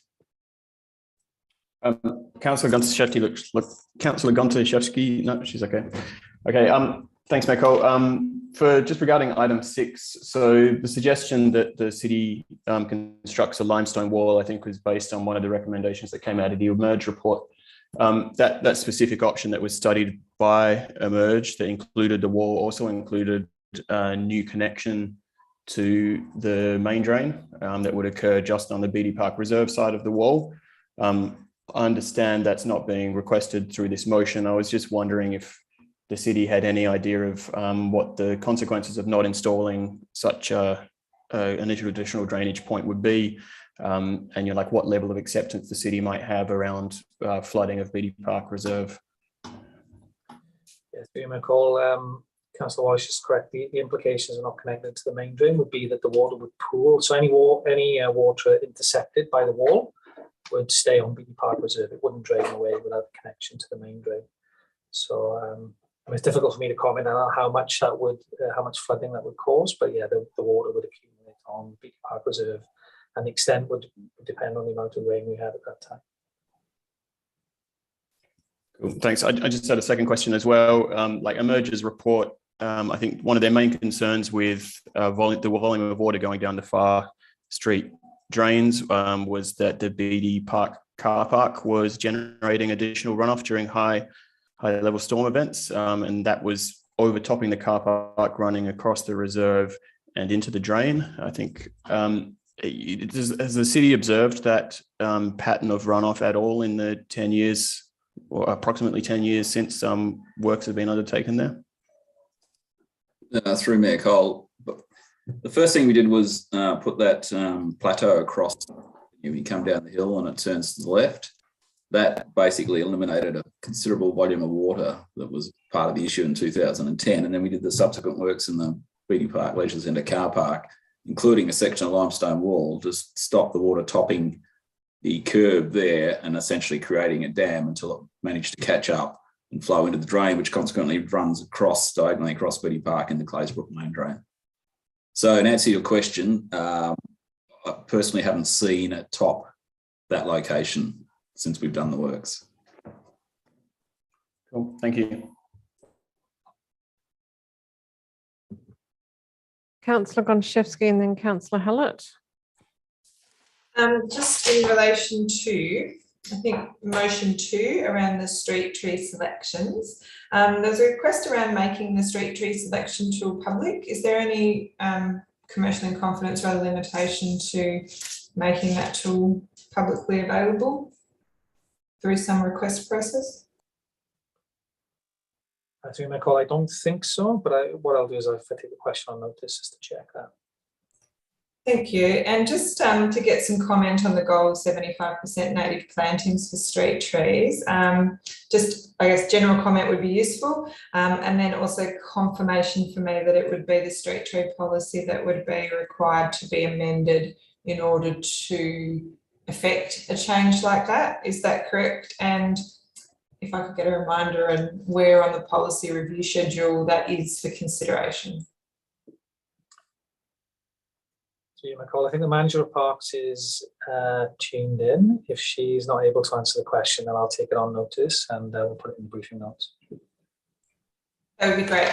I have a couple of other questions. I'm happy to go through them. I'm also happy to come back to me. Maybe go through them and indicate if you're happy for them to be taken on notice or if you'd like a response tonight. Yeah, happy with this one to be taken on notice. Just in relation to motion 3 as to whether City of Vincent staff have done any survey design training or survey instrument design training. I know that there's been some IAP2 training done, just wasn't sure if that drilled down into some of those issues.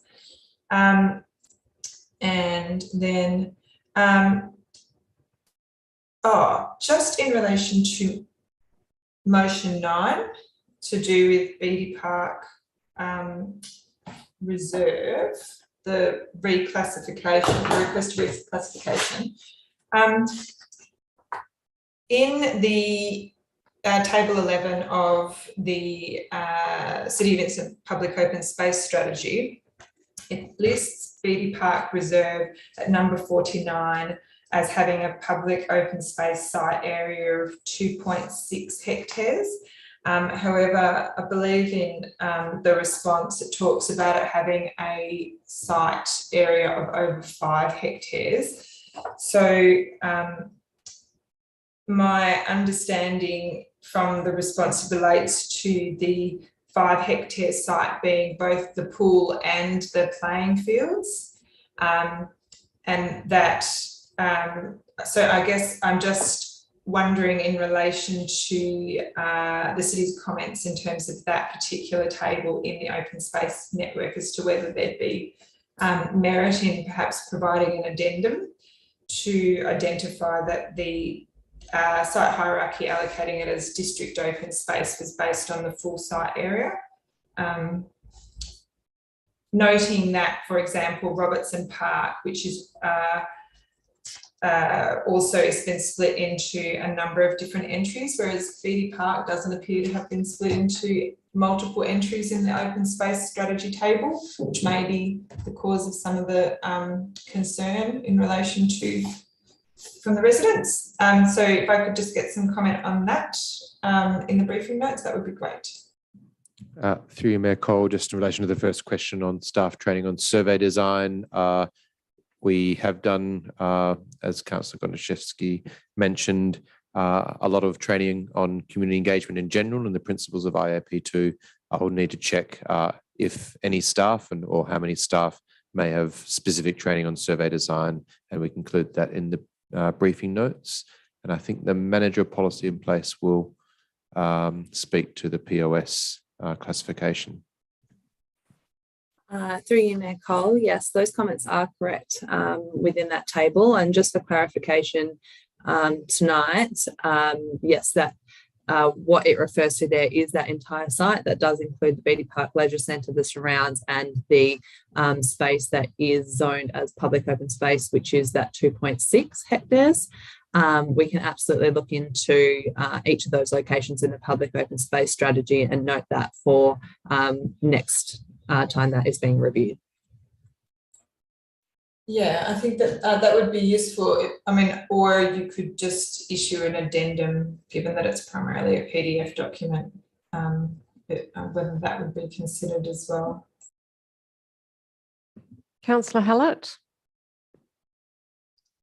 Thank you, through you, Mayor. Just wondering if we have records of the city's emptying of drains at Beatty Park Reserve and the frequency and what triggers that work to be done. And I guess particularly, do we have a record of when that occurs?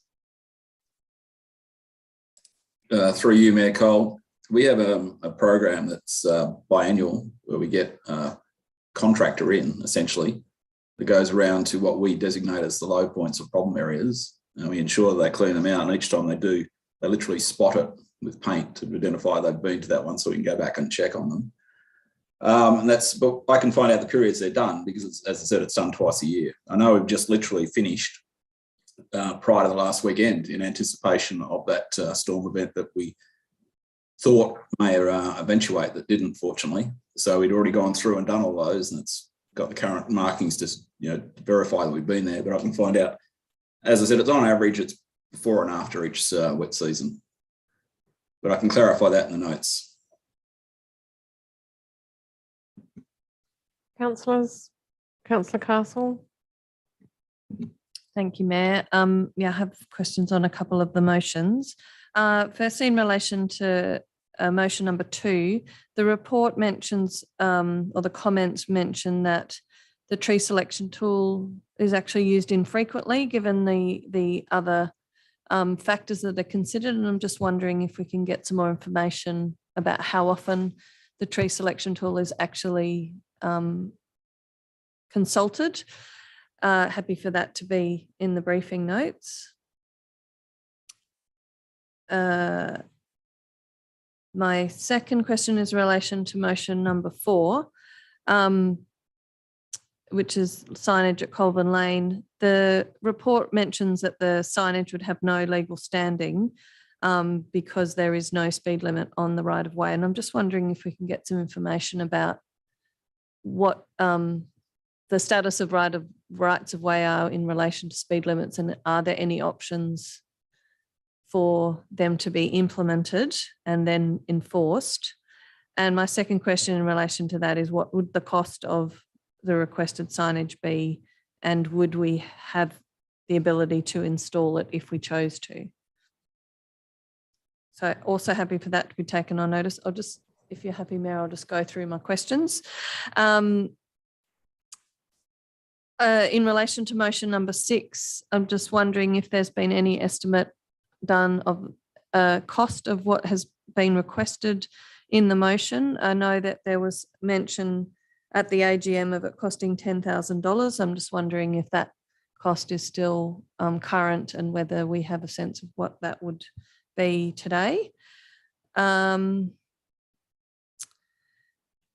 And in relation to motion number 9, also Beatty Park Reserve, is it possible to get a schedule of how much sport is being played at the park and how many hours in total that is per week, and how often we have multiple sporting clubs using the park at the same time? That might be it. Let me just double check. Yeah, that's all. Thank you. Thank you, councillors. I have a similar list of questions I'm happy to go through. Just in relation to motion 1 on items 4 and 6, I'm just seeking a little bit more information because I think this issue of damaged footpaths and debris caused by construction is answered pretty briefly, and I just wanted to know if we could get some more information in relation to how we deal with disruption to footpaths during construction and damage to footpaths, whether we have lengths of time that we're, prepared to put up with it, or whether we actually go back and request for things to be fixed sooner rather than waiting for complete completion, given that developments can take up to 2 years or probably more in the current circumstances. Also just wanted to double check in relation to 6, talks about using Snap Solve Send for car parking complaints, particularly I think where they're blocking footpaths. And my understanding was that you could use Snap Solve Send. So I'm just wanting to seek some clarification on that. In relation to the motion on jacarandas, I understand that the manager for parks, I did query that, and the manager for parks, I think that's sort of relevant to, yep, that's motion 2. Planting of jacarandas and how they were used as replacement for box trees, but that is changing. Can we just get an update from our acting manager of parks and provide that information in the report, because that was a bit more thorough than what has been noted there. I also had the question on survey design skills, Councillor Gonchevsky. I think that's definitely something we need to look at. In relation to Murray's request for the sign at Strathcona, what would the cost of the sign be? And does the pavement marking need refreshing? In relation to motion 6, there was a question in relation to which parts of the $260,000 expenditure predate the emerge report. The issue of drainage only working due to residents cleaning the drain and sandbagging during the most recent rainfall event. Could we please receive some advice on that? And I'm just also wanting to understand the function of the wall in the context of the works that have been undertaken, how that would work if it was extended, and if it didn't have the addition of the additional drainage channel.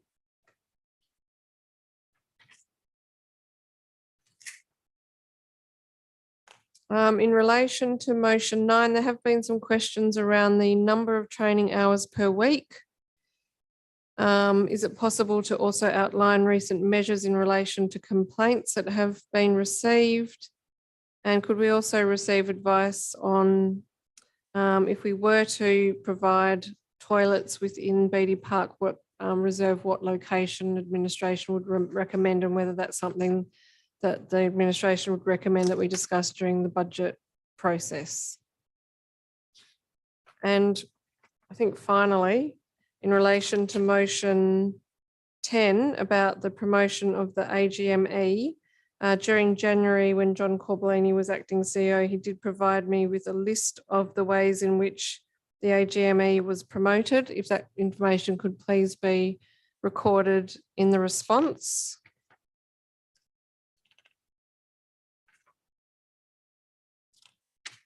And that was all. Councillor Gonchevsky. Sorry, just one more. Just this back to motion 9, just in terms of could we get some comment in the briefing notes in relation to Woodville Reserve and the facilities there, and lighting availability at that reserve or lack thereof, and the city's comments on whether there should be.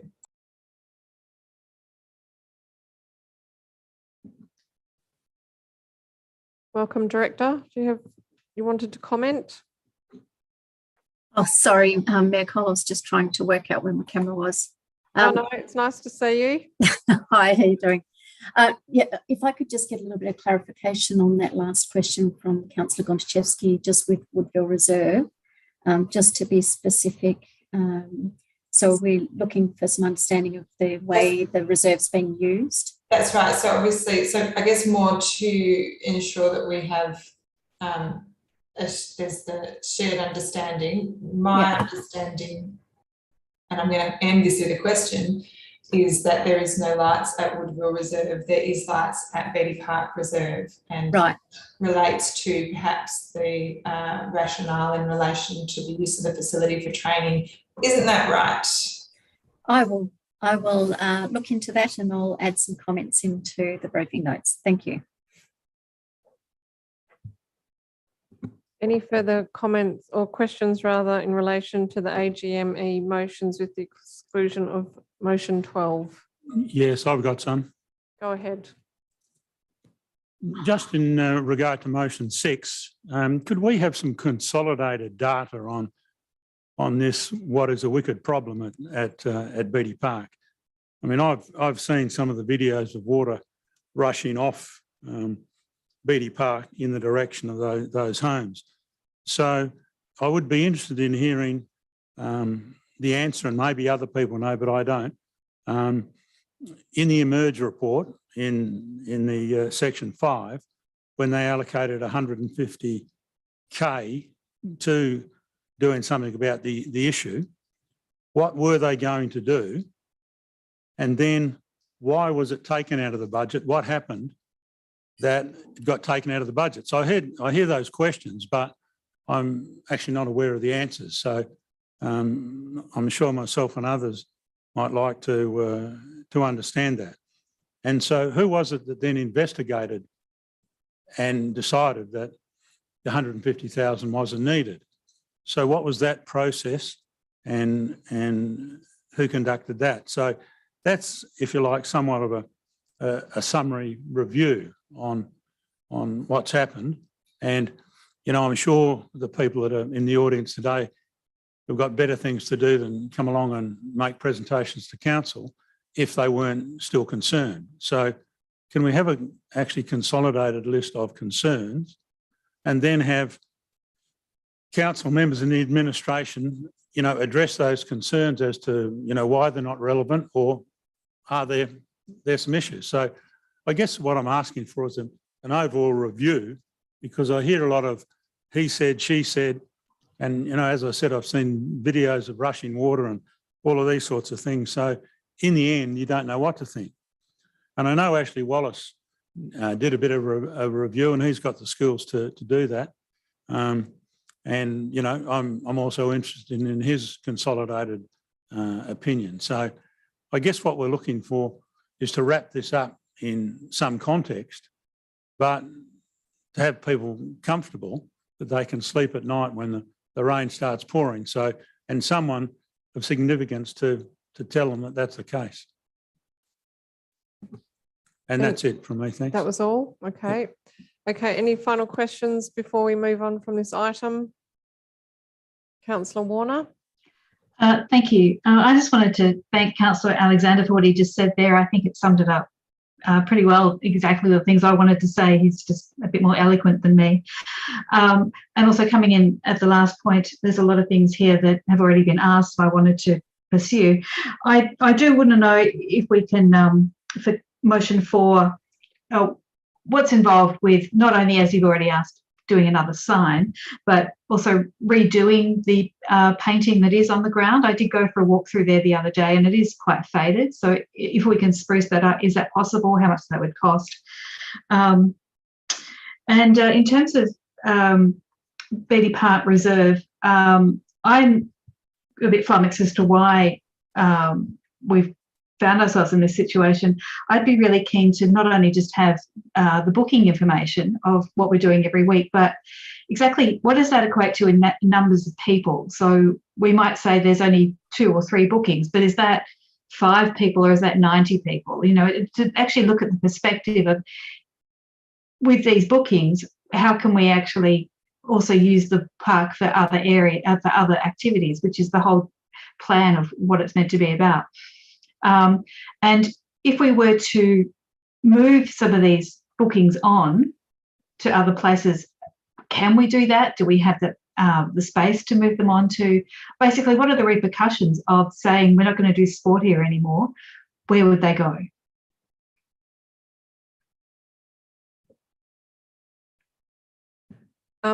Director, it might be very useful to provide some of the information that was provided from the Beatty Park team, which showed the sort of jigsaw domino effect of reserve hire across the city of Vincent and how these situations are managed. If that, yeah, I don't know what form that would be available in, but that was a useful understanding of the broader picture of spotting reserve allocations. Yeah, yeah, thanks, Mayor Cole. I'll see if I can summarise that in some sort of a document, because I think it will be helpful for not only the elected members but also for the community to see how there are a number of different moving pieces.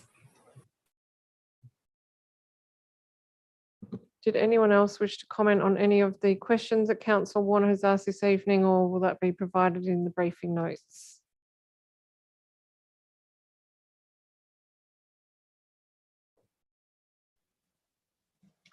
So we may call the ones about the engineering, Coleman Lane, we'll put in the briefing notes, those costs and what would involve in the sign, etc. So that's not a problem. I think really the question from Councillor Warner and from Councillor Alexander is an overview of everything that has happened over time, because you know, being newer, may not have had that same opportunity. All right, are there any further questions? Okay, well then moving on to, oh sorry, Councillor Wallace, go ahead. Sorry, Mayor Cole. Oh, yeah, thank you. Sorry, I just have one additional question on motion 6. There was some discussion at the end of last year, I think, about getting Emerge to do some additional modelling based on the results or based on the impacts that were observed from the July 2021 rainfall event, which was quite significant and, you know, resulted in a lot of flooding around the city, but didn't actually result in the overtopping of the Fast Street drains, which are kind of in question here. So I think there was a potential undertaking to incorporate that data point into the current model and the understanding of the function of the drains in the area. I was just wondering if we did end up getting a quote on that, or whether that was something the city was still considering in their risk assessment around flooding in the area.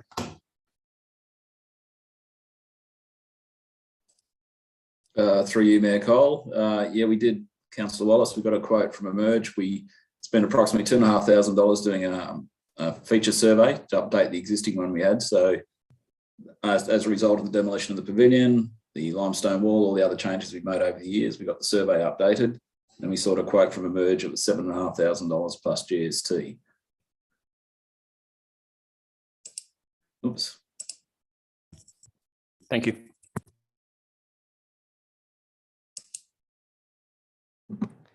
Councillors, anything further? Okay, thank you. We'll move to item 5.2, number 4, Ethel Street, North Perth, proposed 2 group dwellings. Questions on this item? Councillor Loden.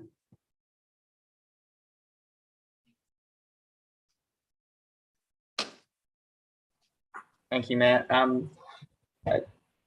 Just a question for around landscaping provision for Unit 1. The property to the south, which is 164 Grosvenor Street, has what looks like a rear carport on the northwestern side of the block. But it looks like it's not actually a proper carport for driving into. And there is a large space in front of that carport where we could potentially stick a tree on the verge to help address some of the landscaping challenges and the bulk and scale of the development. So I was just wanting to get some clarity if it's possible to put a tree in that location. So it's basically almost right on the boundary of, in the verge, but on the southern side of where a boundary line would be between the 164 Grosvenor and the existing property. Through you, Mayor Cole, to Councillor Loden, that couldn't be investigated, but my immediate response to you would be that that is a garage on the adjacent property or the adjoining property, and that is hard on the boundary, that common boundary. For the subject site and that front property, the garage is actually proposed to that southern boundary as well, so it'd be essentially side by side. Now, in terms of safety and sight lines and manoeuvrability, that would impede reversing out of that garage. There is also a standard of 1 metre between a vehicle access point and a street tree. So I think that might be problematic to provide one between those two properties. Thanks, Jay. So I think I was probably looking more to the southern side. So it wouldn't be in the driveway of the existing property. It would be where, I guess, in the middle of where a driveway would be if there was a, where that garage is. Obviously, if that is required to maintain vehicle access. Sorry, I've got a small child talking to me. What's going on? I understand, Councillor Loden, and through you, Mayor Cole, we can investigate and provide some advice in the briefing notes, particularly around the use of that garage and that southern property, because I think that would be the determining factor. Thank you. Further going to the rear of the property now, and the concerns raised in the gallery around overlooking and privacy. It's hard to tell from the drawings how wide does that laneway road need to be to maintain access. There seems to be this extra knob at the end that sort of connects to, it's not big enough to fit a vehicle through into the property to the south, but on the western side. The neighbour, the western neighbour to the person who spoke in the meeting, but there seems to be a chunk of land there that could potentially be used to plant trees in. And I was also wondering if we could plant trees on either one side or the other of the laneway, whilst still enabling vehicles to get in and out. And I wasn't clear from the discussion in the chamber because we were talking about a map that I couldn't see, but I wasn't clear on if the resident was also seeking to be able to maintain their own access from that specific street that goes to that's on their western boundary, or if they'd be accessing from the northern side boundary. Through you, Mayor Cole, there would be an opportunity for that property, if it was redeveloped and there was an addition to that rear or another dwelling to that rear at number 158 Grosvenor Road, there would be an opportunity to either gain access from that northern frontage to the right-of-way or to the western boundary. Again, I wasn't sure either, being remote, but both options are available, and as the Mayor correctly confirmed, both are available to the proponent, I guess, moving forward. So I wouldn't discount either. At this stage, both access points would be available, both could work, because ultimately, when we're talking about right-of-ways, it's about safety and manoeuvrability, and that requires 6 metres turning circle. So when you're reversing out of a garage, now the right-of-way that directly abuts number 4 Ethel Street, which is the subject site, it's 4 metres in width. Now, ordinarily, we'd be seeking for that to be, or the standard for right-of-way is either 5 or desirably 6 metres in width. So there would be some potential road widening. Now, this is an interesting circumstance in that number 4 Ethel Street is basically where that right-of-way terminates. So we've actually reached out to the Department of Planning because right-of-way widening is done at subdivision stage. Now, there's no subdivision application for this site, but if subdivision was sought, we wanted some preliminary advice from the Department of Planning, and they confirmed that it would be unlikely that right-of-way would need to be widened any further, given the volume of traffic is really to support a limited number of properties, including this one. So on that basis, if the right-of-way does remain at 4 metres, the development itself that's before you proposes a 2 metre setback to that upper floor opening that the neighbour has referred to. So the 4 metre right-of-way plus the 2 metre setback from the existing property boundary equals the 6 metres. So I guess from a manoeuvrability perspective, that would work and that would function. 6 metres also is the setback deemed to comply cone of vision for visual privacy. Okay. Sorry, can you just repeat that, Manager? What was the cone of vision requirement there? It's 6 metres. The deemed to comply cone of vision standard is So 6 you're metres. saying that it meets the deemed to comply cone of vision Correct. without it being further set back? Correct. Okay. Sorry, just to clarify. Go ahead, Councillor Loden. Thank you, Mayor Cole. So if council was the view that the bulk and scale of the rear unit, Unit 2, was dominant in that field, and that planting trees, additional trees into there would benefit to help reduce that bulk and scale, could we put that into the road reserve, and which would then therefore narrow that 4 metres to 3 metres, say, and that still facilitate ingress and egress, is that the right terminology, from the property, or would that then be non-compliant? Because it's effectively just a driveway now, isn't it? Through Mayor Cole, effectively it would serve the purpose of a driveway or just access to that garage. I mean, I'm not an engineer, so I will liaise with my colleagues from engineering and provide some detailed advice in the briefing notes. But convention would say that it's not typical to have plantings in a right of way, and I can provide some more advice around that. But I understand the principle in terms of exploring an opportunity to provide some tree planting, perhaps not if it's not appropriate in the right of way. Separately, we can reach out to the applicant and have this discussion and raise this, that is there an opportunity to provide some tree planting on the property in that setback area between the building and that right of way that could essentially achieve the same outcome. So there's a few options there that we can discuss separately. And just the last one is, so from, if you go basically the road south from where they enter their carport at the rear, there's a parcel of land that looks like about 4 metres by 4 metres in a weird kind of geometry there. Is that road required for any purposes, or could that potentially be repurposed into some screening vegetation? It won't fix the entire problem, but it'll partially address the issue, at least for the south part. Through you, Mayor Cole, I'll take that on notice. If that was a possibility, that would sit outside the scope of this planning application, and it would relate to, I suppose, works in what has been set aside as a right of way. So that might be a separate process altogether. But I will confirm in the briefing notes. Thanks. I'll just flag that if it is possible, I'd be interested in having an amendment to that effect as well, please.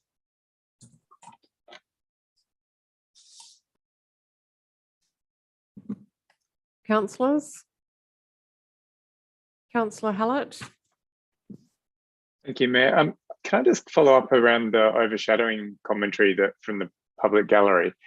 Just looking at administration's comments, that it's deemed to comply, even though it's because it's about the proportion that it covers the entire lots to the south. And the measurements say that between 47 to 63% of outdoor areas will be overshadowed at the winter solstice. I guess I'm just seeking some clarification around what avenues there are for us to look at setbacks or heights to address this, because obviously this is an issue we face a lot in Vincent around this orientation of buildings, and once they start going to 2 levels, the level of overshadowing to the south.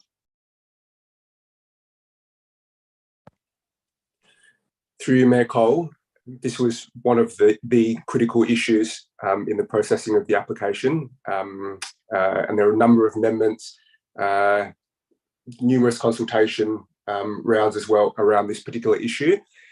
Ultimately, you flagged Councillor Hallett around shifting the building mass around, greater separation to those southern properties.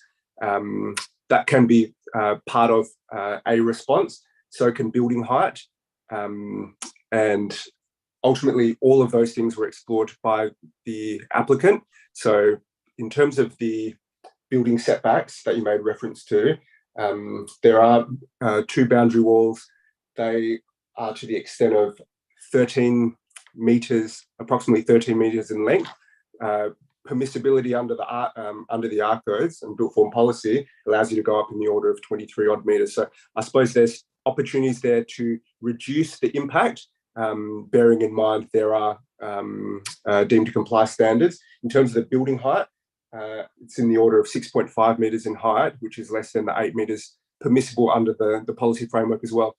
Lot boundary setbacks, they vary. There's been articulation and modulation, I guess, of like those upper floor walls, and they're in the order of, particularly for unit 2, in the order of 3 odd metres. So I guess they all exceed or comply with the deemed to comply standards as well. So all of these things have been fleshed out, and they would support a reduction in overshadowing. I suppose the reference to the report and solar access, which is page 49 for others, does set out that the overshadowing permitted under the ARC codes is in the order of 35%. And for those 3 immediately southern adjoining properties, it's between 13% for number 160 Grosvenor Road, 15.6% for number 162 Grosvenor Road, and 18% for number 164 Grosvenor Road. So I guess from a deemed to comply assessment and ARC codes perspective, it's within the threshold of deemed to comply, which is why we've included some commentary around amenity. That's what you've heard from Ian Merker tonight, around the actual impact of that. And that's a challenging one. And we've tried to work with the applicant to reduce that in terms of still ensuring that those southern properties still have access throughout the course of the day, and particularly during like winter solstice, which is what the ARC codes test for overshadowing relies on, to ensure that they still have some access to sunlight.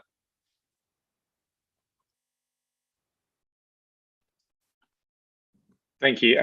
And obviously that's in the ARC codes. Is there any provisions, and I assume it's too late for this one, but that we can look at in local policy documents around increasing some requirements specifically for this type of orientation of buildings to avoid this in the future?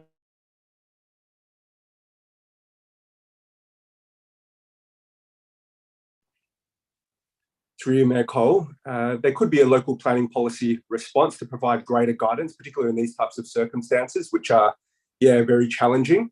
There is an opportunity through that avenue to either provide some local housing objectives or whether they're deemed to comply standards. That could be explored further, but it's a very specific circumstance. I think the ARC codes, as they're prepared, provide that quantitative measure, but then if that was being departed from, I feel like those design principles in the ARC codes around overshadowing are strong in terms of protecting those active outdoor areas as well as major openings. But these ones where it does strictly comply with the deemed to comply, a little bit more challenging.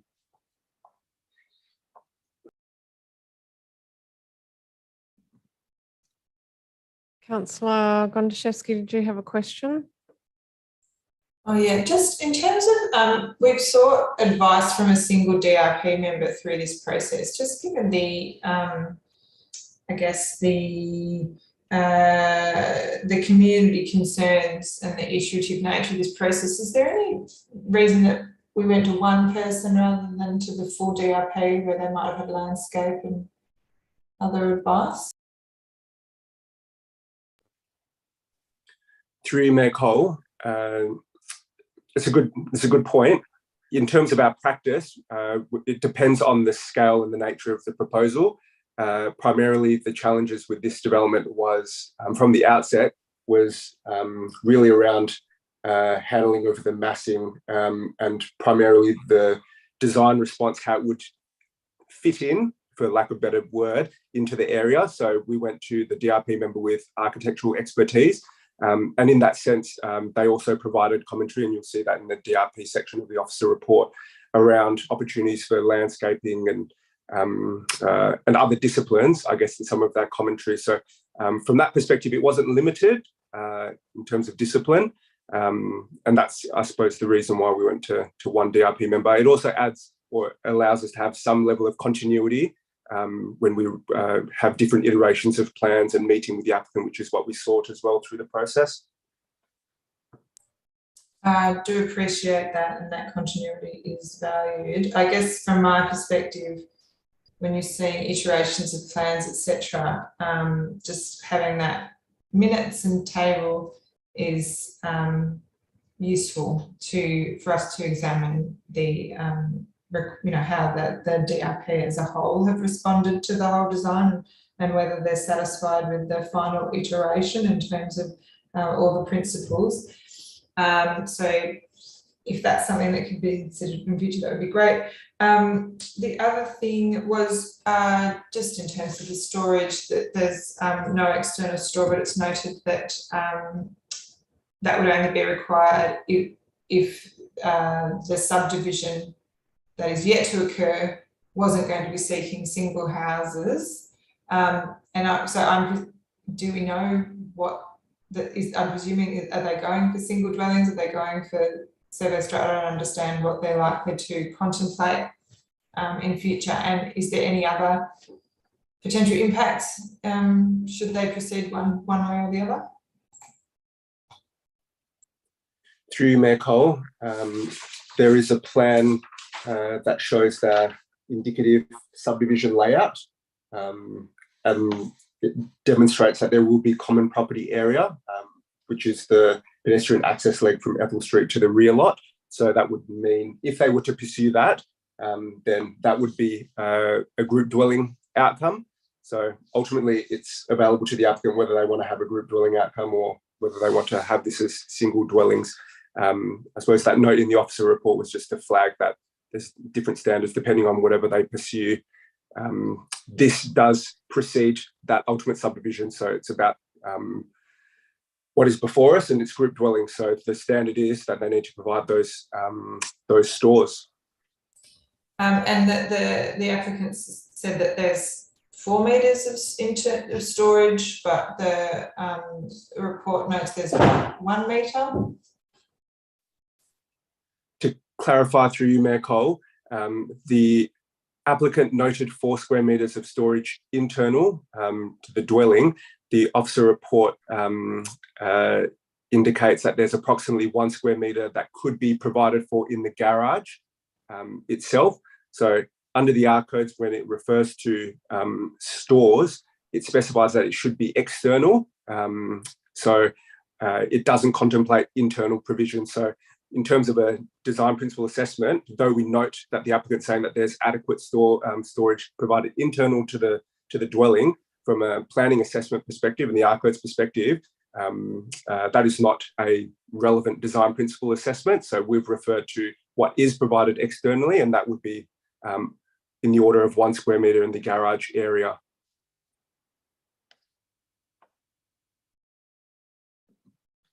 Councillors? Councillor Alexander? Look, I'd just like to interrogate page 4 and page 6 of the report, because you have a list of deemed to comply issues which are okay, and then I presume these ones don't comply, but they're under the heading of requires the discretion of the council. And then so I'd be interested in just describing how you're going to make those ticks on the right-hand side go away. But also under the detailed assessment, there's 3 paragraphs there talking about 2 different ways of determining the outcome. So could you just, maybe in as few words as possible, give us the 3 paragraphs in, I'm presuming you're using deemed to comply, but how that works exactly? Through you, Mayor Cole, the officer report does include a table with a deemed to comply header, and another header requires the discretion of council. So As far as the R codes are concerned, there's two pathways to arrive at an approval, and one is no lesser than the other. There is a deemed to comply standard, which is typically quantitative in nature. So I'm just explaining on those paragraphs under the detailed assessment header that you referred to, Councillor Alexander. There's a deemed to comply pathway. That's quantitative. That's a relatively straightforward assessment in terms of whether you do or don't satisfy a particular standard. If you do satisfy that standard, there's no discretion required from the decision maker, council in this instance. The second pathway, again, which is no lesser, is a qualitative assessment. So there's certain outcomes that need to be demonstrated. So it's less quantitative. There won't be a numerical figure in there. And it's up to the applicant to justify and demonstrate how they satisfy that.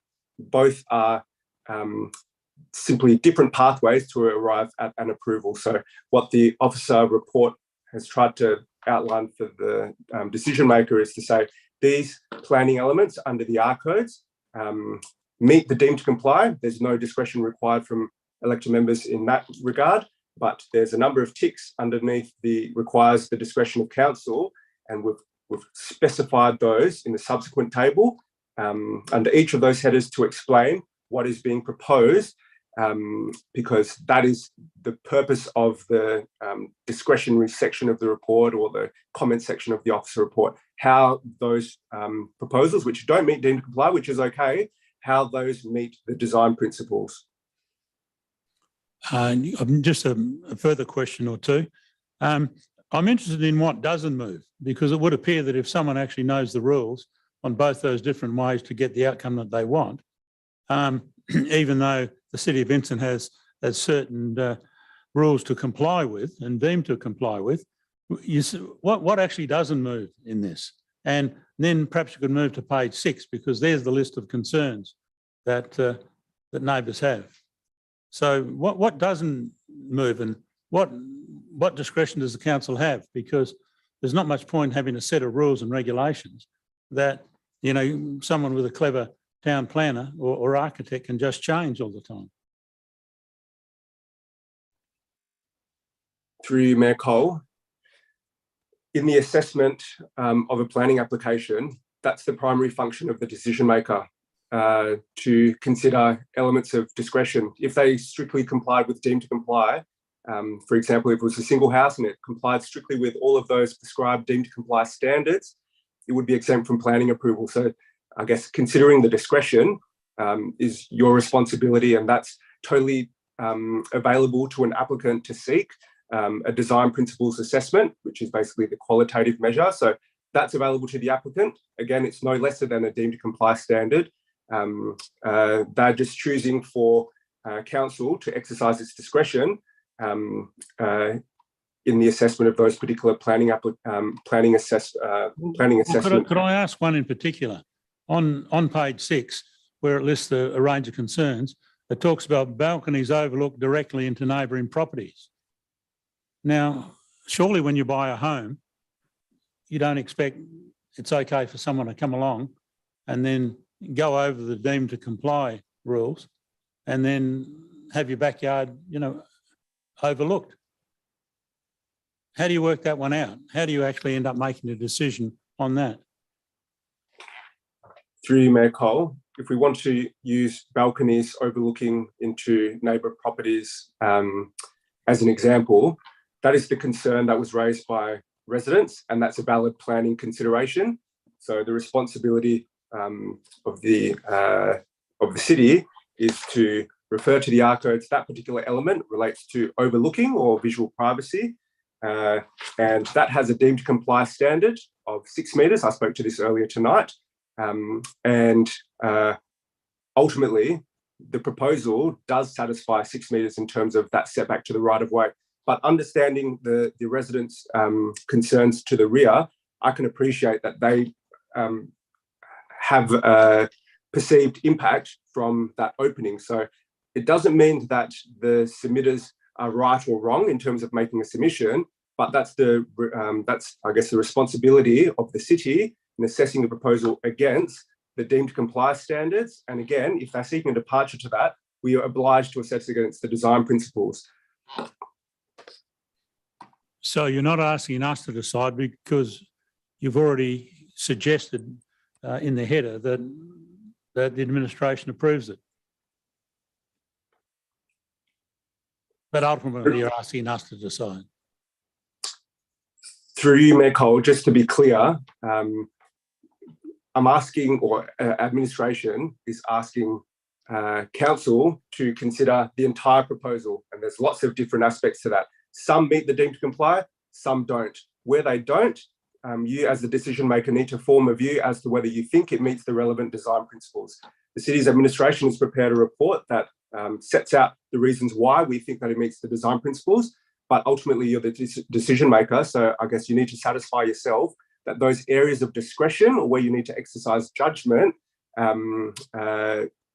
meet those design principles. That's ultimately what the planning framework requires you to do as the decision maker. We've put forward our view. Now it's over to you as the decision maker to form a view whether those areas of discretion meet the relevant design principles. All right, thanks very much.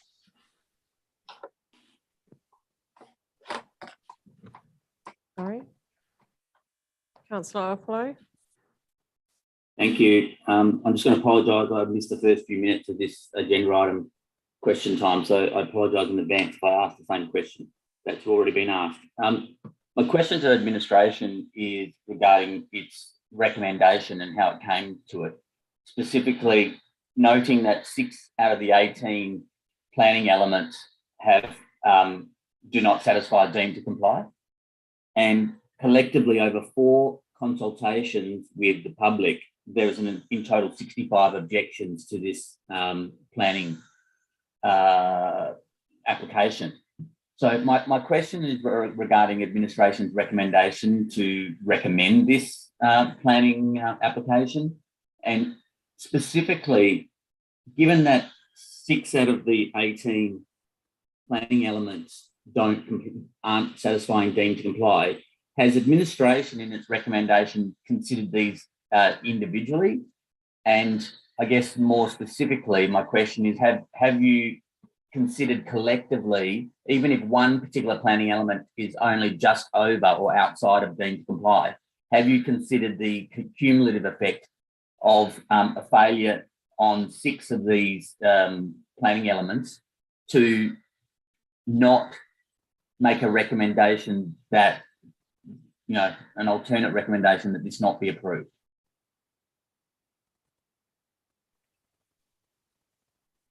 Through you, Mayor Cole, I'll respond to each of those comments and questions. In short, we've considered all of that and working through each of those. When you're considering a planning application, there's a number of matters that need to be considered. One of which that you've referred to, Councillor Apollo, is submissions received. Now, under the planning framework, it doesn't say the number. It says you need to have due regard for the nature of those comments that are raised. So when people raise things, and you heard this tonight from a few residents around visual privacy concerns or overlooking issues and overshadowing, those are all relevant planning considerations. So administration has had regard for that by detailing an assessment against those particular aspects, even though those particular planning elements around overshadowing and visual privacy comply and meet with the deemed to comply standards. We've included that in the officer report. So you can see that on page 48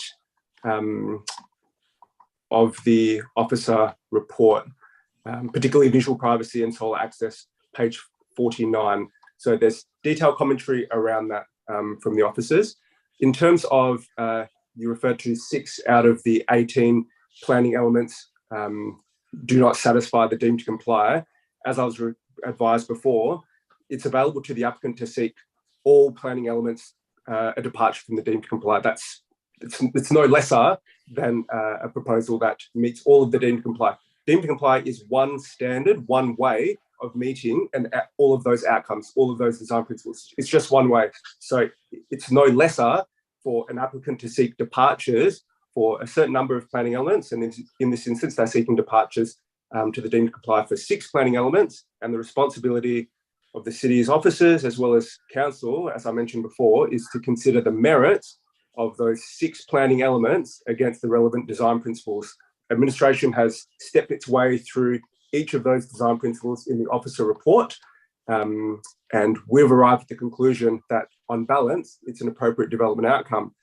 You may be of the view that some of those planning elements are competing, and I wouldn't disagree.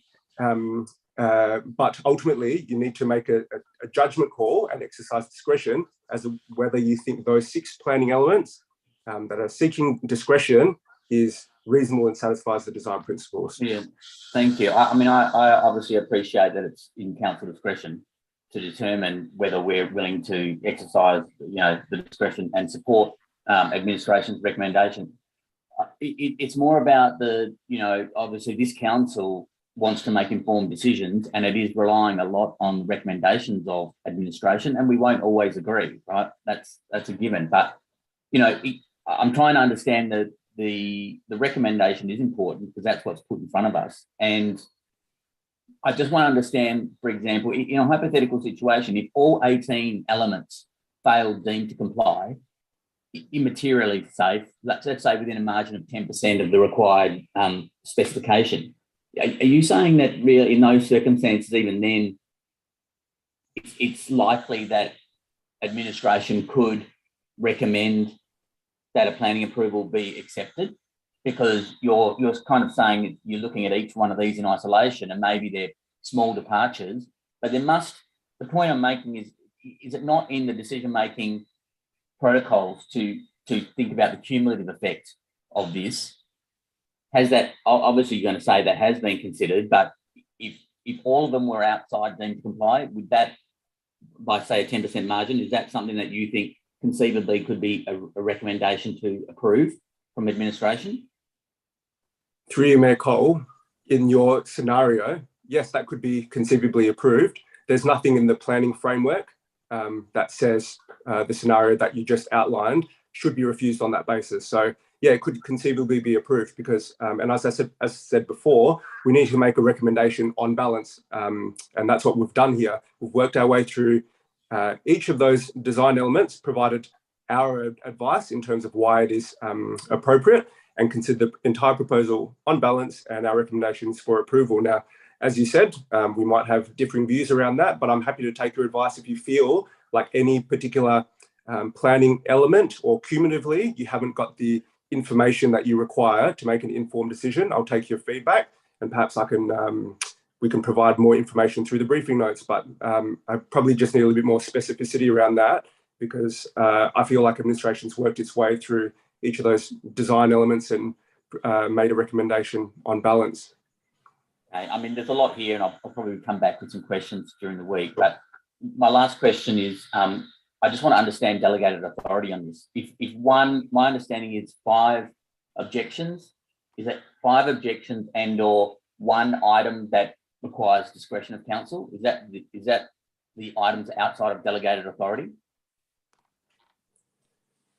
Through Mayor Cole, there's a number of triggers where administration doesn't have delegation. One of those, as you're referring to, is where an application receives more than 5 objections during community consultation. It doesn't require an element of discretion, but I would say that you wouldn't be advertising something unless there was discretion being sought. So that's inherent, but the standalone delegation refers to where more than 5 objections are received. Okay, so if there was less than 5 objections, but one planning element that required discretion of council, would that come to council? Through Mayor Cole. I might just interrupt the manager. Through Mayor Cole, we'd be very happy to have a meeting during the week with interested councillors to work through this report to council in a bit more detail, if that was of interest to any members of council. My observation is some of the questions are actually going to understanding the planning framework more broadly rather than just this specific application. So recommend taking the opportunity to potentially have further meetings with the planning team to discuss items like how the planning framework has the 2 pathways, what delegations are in existence. Sorry, I understand all that. I had a simple question that if one element was had one of these planning elements. Sorry, Councillor, that was really disrespectful. Can you just please be respectful? I'm actually trying to be helpful here and you've just dismissed me. Just, you know, continue as you were. Sorry, I just didn't feel that my question was answered, and it was. I felt it. Conversely, it was condescending to me because you're telling me to take this question offline, and that's why I followed up with the second question to clarify what I'm asking. No, Councillor, I'm pointing out that you're asking very broad questions about matters like what delegations exist between council and administration on planning matters. That's a broad question. My question is simply this: if one element of one planning element required discretion of council, would that be required to come to council for a decision? Through you, Mayor Cole, I'll respond to that and say no, it wouldn't. Thank you. Because that goes to delegations on planning between administration and council, which council members do need to understand. Yeah, Are there any further questions on this item? I'm moving on, thank you. Any questions on this item? Thank you for shutting down. I have a question. It's in relation to the presentation that has been provided to us, Manager. I'm just a little bit confused about the 4 metre right of way and the potential or not potential ceding of land. And I understand there's been some preliminary advice from the Department of Planning on that. If the right of way remains at 4 metres, is there still space within the land holding to provide some additional planting, or is this just looking at what the nil setback would be based on seeding of something either whether it's 0.5 or 1 metre?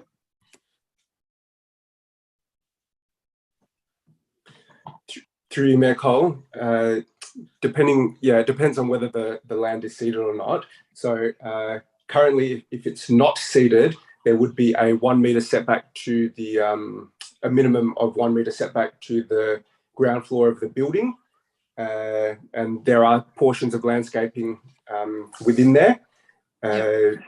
Then ultimately, if right of way widening was to occur to the extent of either 0.5 metres to make the entire laneway, 5 metres, or if it was right of way widening was for 1 metre to make the entire right of way ultimately 6 metres.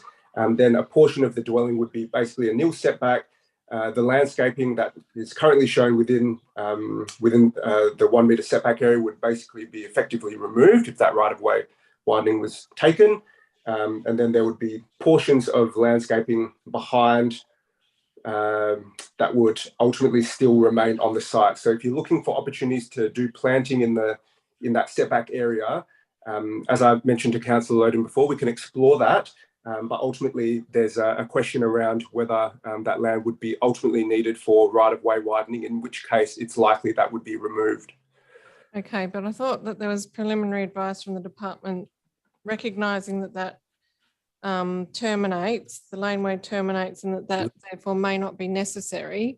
So if that is the case, is it possible for a tree, I know a metre is not a huge amount of space, but effectively the question is whether a tree could be planted in that location to soften the impact of that, understanding it meets the deemed to comply 6 metre setback, but to actually soften the interaction given the orientation of the two developments, with the existing development being a backyard and the new development being a frontage. Is that something we could receive advice on? Yes, Mayor Cole, we can explore that with the applicant. I will say that on the ground floor, directly below the opening that we've been speaking about, there's an entrance or doors out into that one metre setback area, which is paved, and I suppose that's intended to be associated with that living space. So there might be an implication from that perspective, but we can absolutely have that conversation with the applicant and see what measures they could incorporate to address the issues raised. Thank you, Manager. And I just wish to address the comment that I was being condescending. I'm in no way being condescending. It is my role to preside over this meeting, and there are very lengthy questions being asked on questions of the planning framework, delegations between administration and council. These are matters that are broad questions. This is a meeting that is now already at 8:35 p.m. I'm simply suggesting that it would be helpful to have an additional meeting with the staff to go through some of those very broad questions around the planning framework. In no way was that condescending, and I have every right to raise that as the presiding member. So we'll move on unless there's any further questions on this item. Councillor Wallace, go ahead. Thank you, Mayor Cole.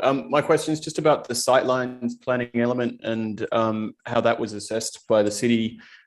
Specifically, there was a comment in admin's assessment around manoeuvrability of vehicles in and out of the rear proposed dwelling into the right of way. The comment from admin was that the setback meets manoeuvring requirements per Australian standards 2890. I was just wondering whether the city's engineering team performed that analysis themselves, or whether there was additional information, including like a swept path analysis that was provided by the applicant in support of that. And in particular, I'm curious about whether there's room for the vehicle to kind of enter and exit the lot in forward gear, or, you know, like to what degree reversing out of that garage up the right of way is going to be required. Through you, Mayor Cole. In the briefing notes, I will provide some more detailed advice in terms of the level of assessment that is undertaken by our traffic engineers. This was referred to them for that consideration, and ultimately their advice is that it can meet the manoeuvring requirements and the Australian standards. So if you're seeking a little bit more detail on that, we can definitely provide that to you. Fantastic, thank you. Any questions on this item? Okay, we still have 13 items to deal with this evening. They were the items that were dealt with by members in the public gallery. So we'll go to the front end of the agenda and move through sequentially in the items we haven't already addressed. So that takes us to item 5.1, 128A Harold Street, Mount Lawley, proposed alterations and additions to a group dwelling. Any questions on this item? Okay, item 5.3, proposed amendment number 9 to local planning scheme number 2, number 21 Euclid Street, Mount Hawthorn. Any questions?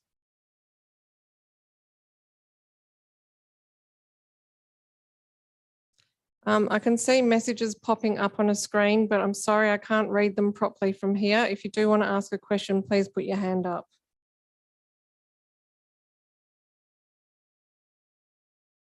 Okay, moving to infrastructure and environment items. Item 6.1, outcome of advertising and adoption of amendments to memorials in public places and reserves policy. Any questions on this item?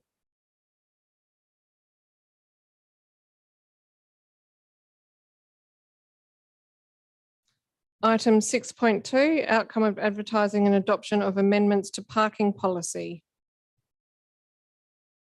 Hello, Paul. Mayor Cole.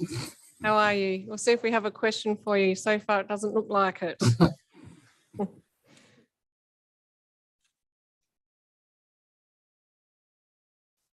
Item 5.4.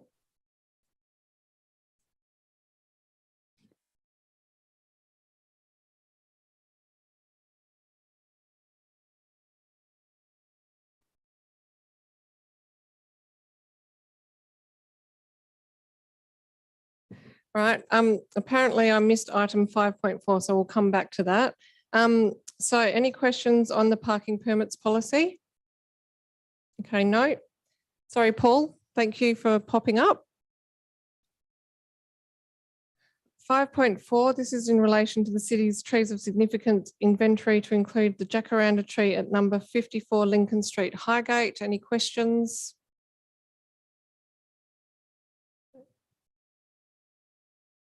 Okay, that takes us to item 6.3. We can deal with that at the end of the meeting so that Councillor Alexander can remain with us through the remainder of the meeting. Might be easier to deal with it that way, so we'll come back to that. So moving to community and business services items, item 7.1, repeal of the council logo policy. No questions? Item 7.2, authorisation of expenditure for the period 1st to 28th of February 2022. Councillor Gontaszewski.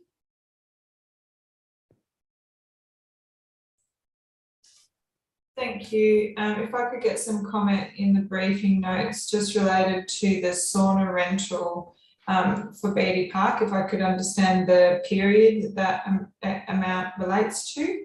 Can I also get an understanding of which digital artwork was purchased? I think it was for the amount of $1,500 from C. Cole, and whether it was a digital artwork or design services. And then also just, I'm presuming it was an annual amount, or it was the amount from the rollout of FOGO, but just if I could get just a bit more information on the $100,000 for kitchen caddy liners, and that would be really great. Through you, Mayor Cole, we'll include those in the briefing notes. On the kitchen caddies, this is because I asked a similar question. I believe that there'll be another waste guide being issued in the new financial year, and that residents will be able to claim another free lot of compostable bags, which is deeply popular in the community. Any other questions on the authorisation of expenditure? Thank you, Reece, for answering the questions. We'll see if we have any more for you. Moving on then to item 7.4, financial statements as at the 28th of February 2022. Oh, sorry, I've missed 7.3, investment report as at the 28th of February 2022. Any questions on the investment report?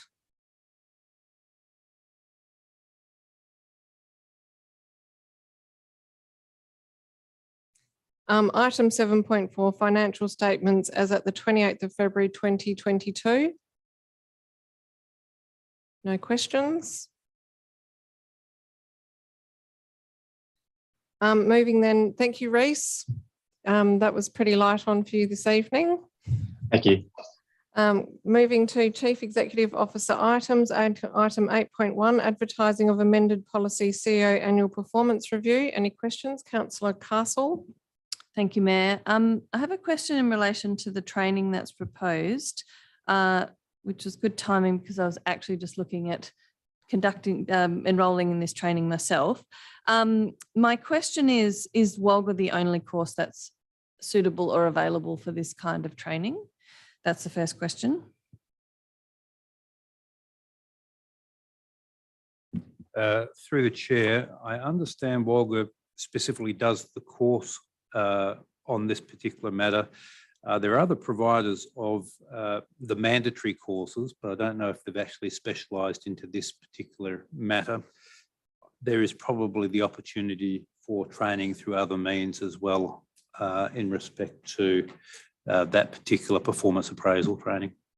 Thank you. I suppose I would be grateful if some consideration could be given to the wording of that clause to allow for any other suitable training if that becomes available, and also to allow for the timing of availability of training. When I was looking for this course on the WALGA site, the next available training is in June, and there doesn't appear to have been any scheduled for earlier in the year, and there's no online version available. So while in principle I don't have a problem with the 6 months, I just think could we give some consideration to that wording to allow some flexibility around that availability?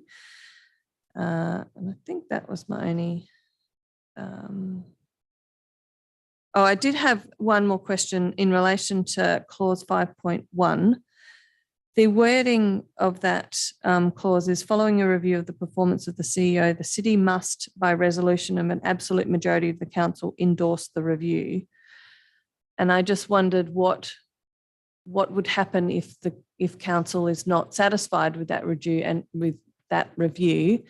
and declines to endorse it. What do we plan for in that situation? Thank you. I may need to put something in the briefing notes in respect to that one. It's one of those challenging questions in respect to whether something can be endorsed by absolute majority. And if you don't get the absolute majority, what is then the default position? And I can't answer that at this stage. So Thank you. I'll I'm look at happy notes. for that to be in the briefing notes. Councillors? I just had a minor question similar to Councillor Castle, and it was where it's 6 months. I thought it could be 6 months or prior to the next review, because if we're making these decisions in October, then that it might, it might be that with council recess, etc., might need that additional time, and training availability is a very good point. And I also just noticed that there was a he in the policy and would prefer gender neutral language, because one day we might have a female CEO or a non-binary CEO. That was all from me. Any other questions on this matter? Okay.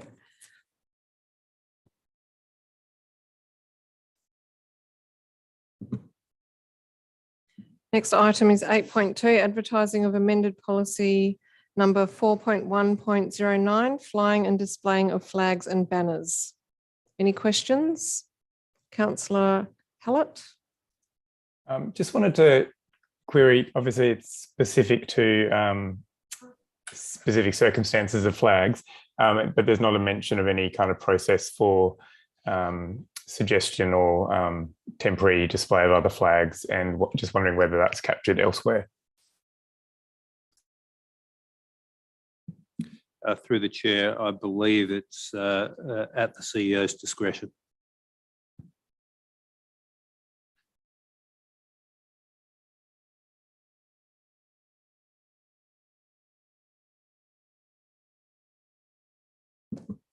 Councillor Wallace? Thanks, Mayor Cole. It was just a brief comment on the third paragraph in the introduction of the proposed policy. I think it could just use a review and perhaps revision for clarity. I was struggling to interpret it. Thanks. Thank you, Councillor Wallace.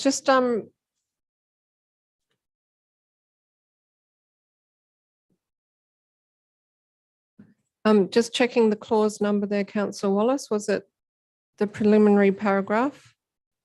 Sorry, yeah, the third paragraph of the introduction of the actual policy, draft policy. Okay, thank you. Just a follow-up question on approval to fly flags. During January, I did make an inquiry about that and was told that we'd need a resolution of council, which seemed a bit significant for a flag. So just really wanting to just get some clarity on that. If it's not in the policy and there's something that is of significance. For example, I think what we considered during the terrorist attack in New Zealand was flying the New Zealand flag. So just, that was probably one example. I know that we do get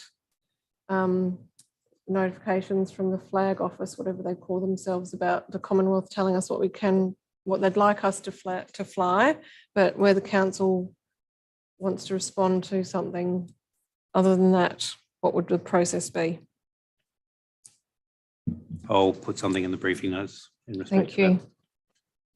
Any further questions on flags or banners? Okay, item 8.3, report and minutes of the audit committee meeting held on the 16th of March 2022.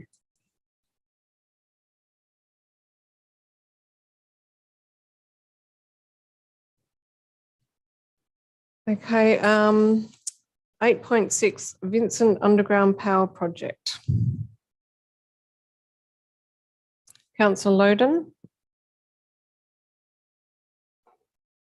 Thank you, Mayor Cole. Just a query for the proposal to release the $222,000 from the Underground Power Reserve. What is that money proposed to be spent on? And is it possible to get, I guess, a bit more detail on what the money will be used for? Through you, Mayor Cole, that money would be used for project management and community engagement resourcing, either through external consultancy or a contract staffing resource. And you expect to spend the entirety of the 222,000? It just happens to add up to that exact number. Through you, Mayor Cole, we'd expect to spend that money over the course of a 3, 4, 5-year project, but 220,000 would enable us to commence this project, and that would certainly help with the resourcing for the next 12 months to make sure that we're adequately resourcing it. So there wasn't a time frame on that request, but it would be essentially to be able to be used during the course of this project, which we would expend that within a 1 to 2 year time frame. So do you expect it to be spent over 1 to 2 years or 4 to 5 years? And so what are if this looks like 1 person, 2 people, 3 people that we're bringing in? Through Mayor Cole, we haven't clarified that. I think initially there would be potentially a full-time project management resource, and then once the project's up and running, there would also be additional community engagement and consultation resourcing, because I think that is potentially a full-time job responding to hundreds of inquiries and requests from residents as the project's rolled out. So we could provide council with a bit more detail on that. Well, I could provide some more accuracy on our estimates in the briefing notes, but we could certainly provide more clarity on that with the project plan as part of this year's annual budget process. Thanks. Yeah, I guess I'm just keen to understand if we actually need to release the entirety of those funds, and I'd be keen to. It is a significant sum, not unsupportive of underground power, but if we are funding it, then I'd like to know what it is proposed to be spent on and why we need it for this particular time, or if we could be releasing that over increments over multiple years, if that's the case. Through Mayor Cole, we'll update the report to provide a bit more of a breakdown on what we'd be proposing, and include some more advice in the briefing notes. Councillors? I just had a question about the maps. I know Councillor Castle requested updated maps during the week. I'm just really trying to understand some of the irregular shapes and whether that's to do with commercial properties. So if the maps were bigger and I could get a bit more clarity on some of the odd shapes, whether that's because they've already been undergrounded, because I know there's a section within the Highgate area. You can see on some of them, it almost looks like they've got cutouts in the middle of them. So it'd be good to get some maps that had a lot of clarity around them, so I could then look up on other maps to compare and look at what those land holdings are. Through Mayor Cole, we can request some high resolution maps, which also blow up those areas, so it's easier to understand what the borders entail. Thank you. And it'd also be useful to know from Western Power whether there's any comfort for narrowing the contribution, which currently reads 2,500 to 5,000. Would there be any ability to discuss with them whether that could be narrowed to reflect, if possible? Any other questions on undergrounding power? Councillor Wallace. Thank you, Mayor Cole. This might have been better raised in the workshop, so apologies to everybody. I just had a question about what's happening with street lighting. I guess current street lights are mounted on the poles that are carrying the overhead wires. Is it proposed that when the overheads are removed, we just maintain the existing street lighting, or is there any replacement being proposed? If there is a replacement being proposed, can we look at anything more decorative than a copper log, and are we able to provide input in that process? Mayor Cole, it's a good question. I think we may have lost our manager of engineering after the previous items. City of Vincent street lighting are a mixture of our local government assets and Western Power assets, and we would need to do some investigation as part of this project about what the impact of undergrounding these power poles, which I'm assuming the lights attached to Western Power poles would be their asset, and would have to confirm what the arrangements are for replacement of that street light. Director, did you want to comment on that? Yeah, through you, Michael. Yeah, my understanding is that if the streetlights are on the poles and the poles come down, then Western Power will replace them. In terms of input, that's a difficult question. Western Power would use the standard poles, I think. So whatever their standard pole and light is at the moment, which I think is now LED, so we get a better light. But yeah, they would replace the streetlights as part of the project. So that's good as part of the cost. Yeah, thanks. I think it'd be great if the city could have some input on that. I think it can have a really large impact on the amenity of the local area, the choice of streetlights. So if that could be affirmed through that process and requested from us, that'd be great. Thank you. Thank you. Any further questions? Okay. That just leaves the remaining matters where Councillor Alexander has a proximity interest. So Councillor Alexander, thank you for joining us this evening. Could I just make a couple of comments before I leave? I never got the opportunity to speak to the proximity interest. So can I just have 3 minutes to actually put my position? Council has voted. CEO. Info bulletin. Oh, sorry, info bulletin. Sorry, my apologies. It's in tiny text on the following page, so we'll just have to deal with this item first. 8.7 information bulletin. Any questions? No. Let me just get some clarity when seeking. I understand from reading that when you're seeking to seek a minister's participation request does allow for the person declaring the interest to participate in that debate, but is there the opportunity, should there have been an opportunity for the member declaring the interest to speak on the matter prior to consideration by council, given that we have actually have received emails on this in advance? Thank you, Mayor. The legislation's silent on it. My advice was that Councillor Alexander had made his request, and in that request had given the reasons. There is no definitive position whether Councillor Alexander would have or should not have been given an opportunity to speak to his request. And through Mayor Cole, we'll revisit the declarations of interest for the OCM next Tuesday, so you could decide how you wanted to manage the meeting procedure on that when we deal with these two items next Tuesday for the OCM. Councillor Alexander, council has voted and made a decision, so it's really not really appropriate at this time to revisit it. If you do intend to seek council's permission to participate at the council meeting and you don't opt to go to the minister for a participation to approval request, then we can consider it at that meeting. Okay, I'll just say I'm disappointed in that. People in the gallery got 3 minutes.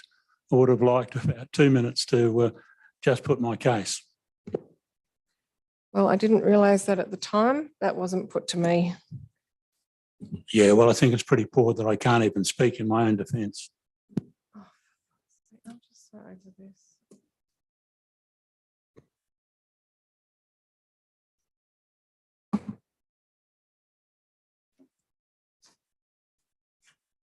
We have dealt with it to the best of our ability in the context and received much advice each time we go through this. Not to the best of your ability when I can't speak to it. Well, you've sent us an email. My understanding was that satisfied it. You didn't put forward a request to speak at the time. Oh, well. Councillor Alexander.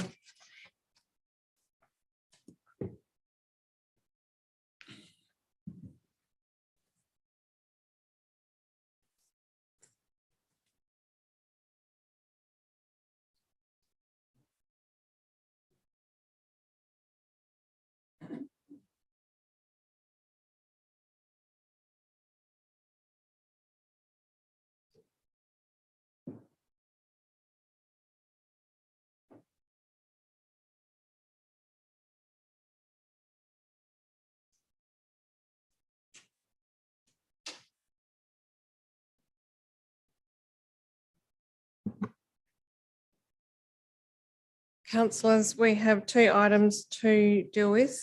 The first is item 6.3, tender IE 179 of 2022, Hyde Park West toilet refurbishment and kiosk.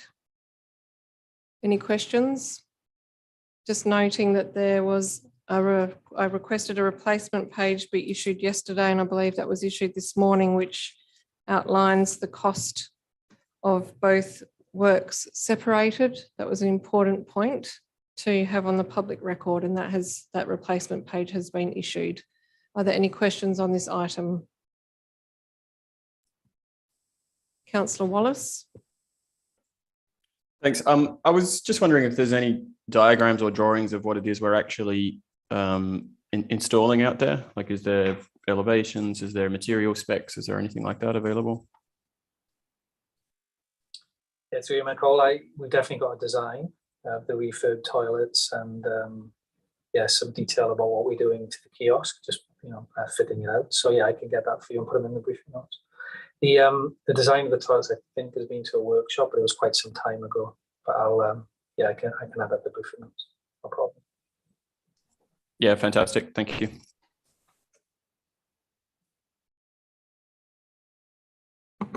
Councillors, any further questions? Okay, and then remaining is motion 12, which forms part of 8.5 responses to motions carried out at the AGME of electors held on the 2nd of February 2022. Any questions on motion 12?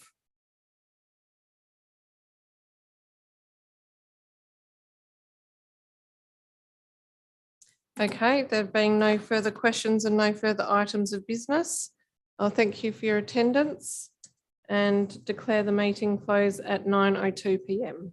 Thanks, everyone.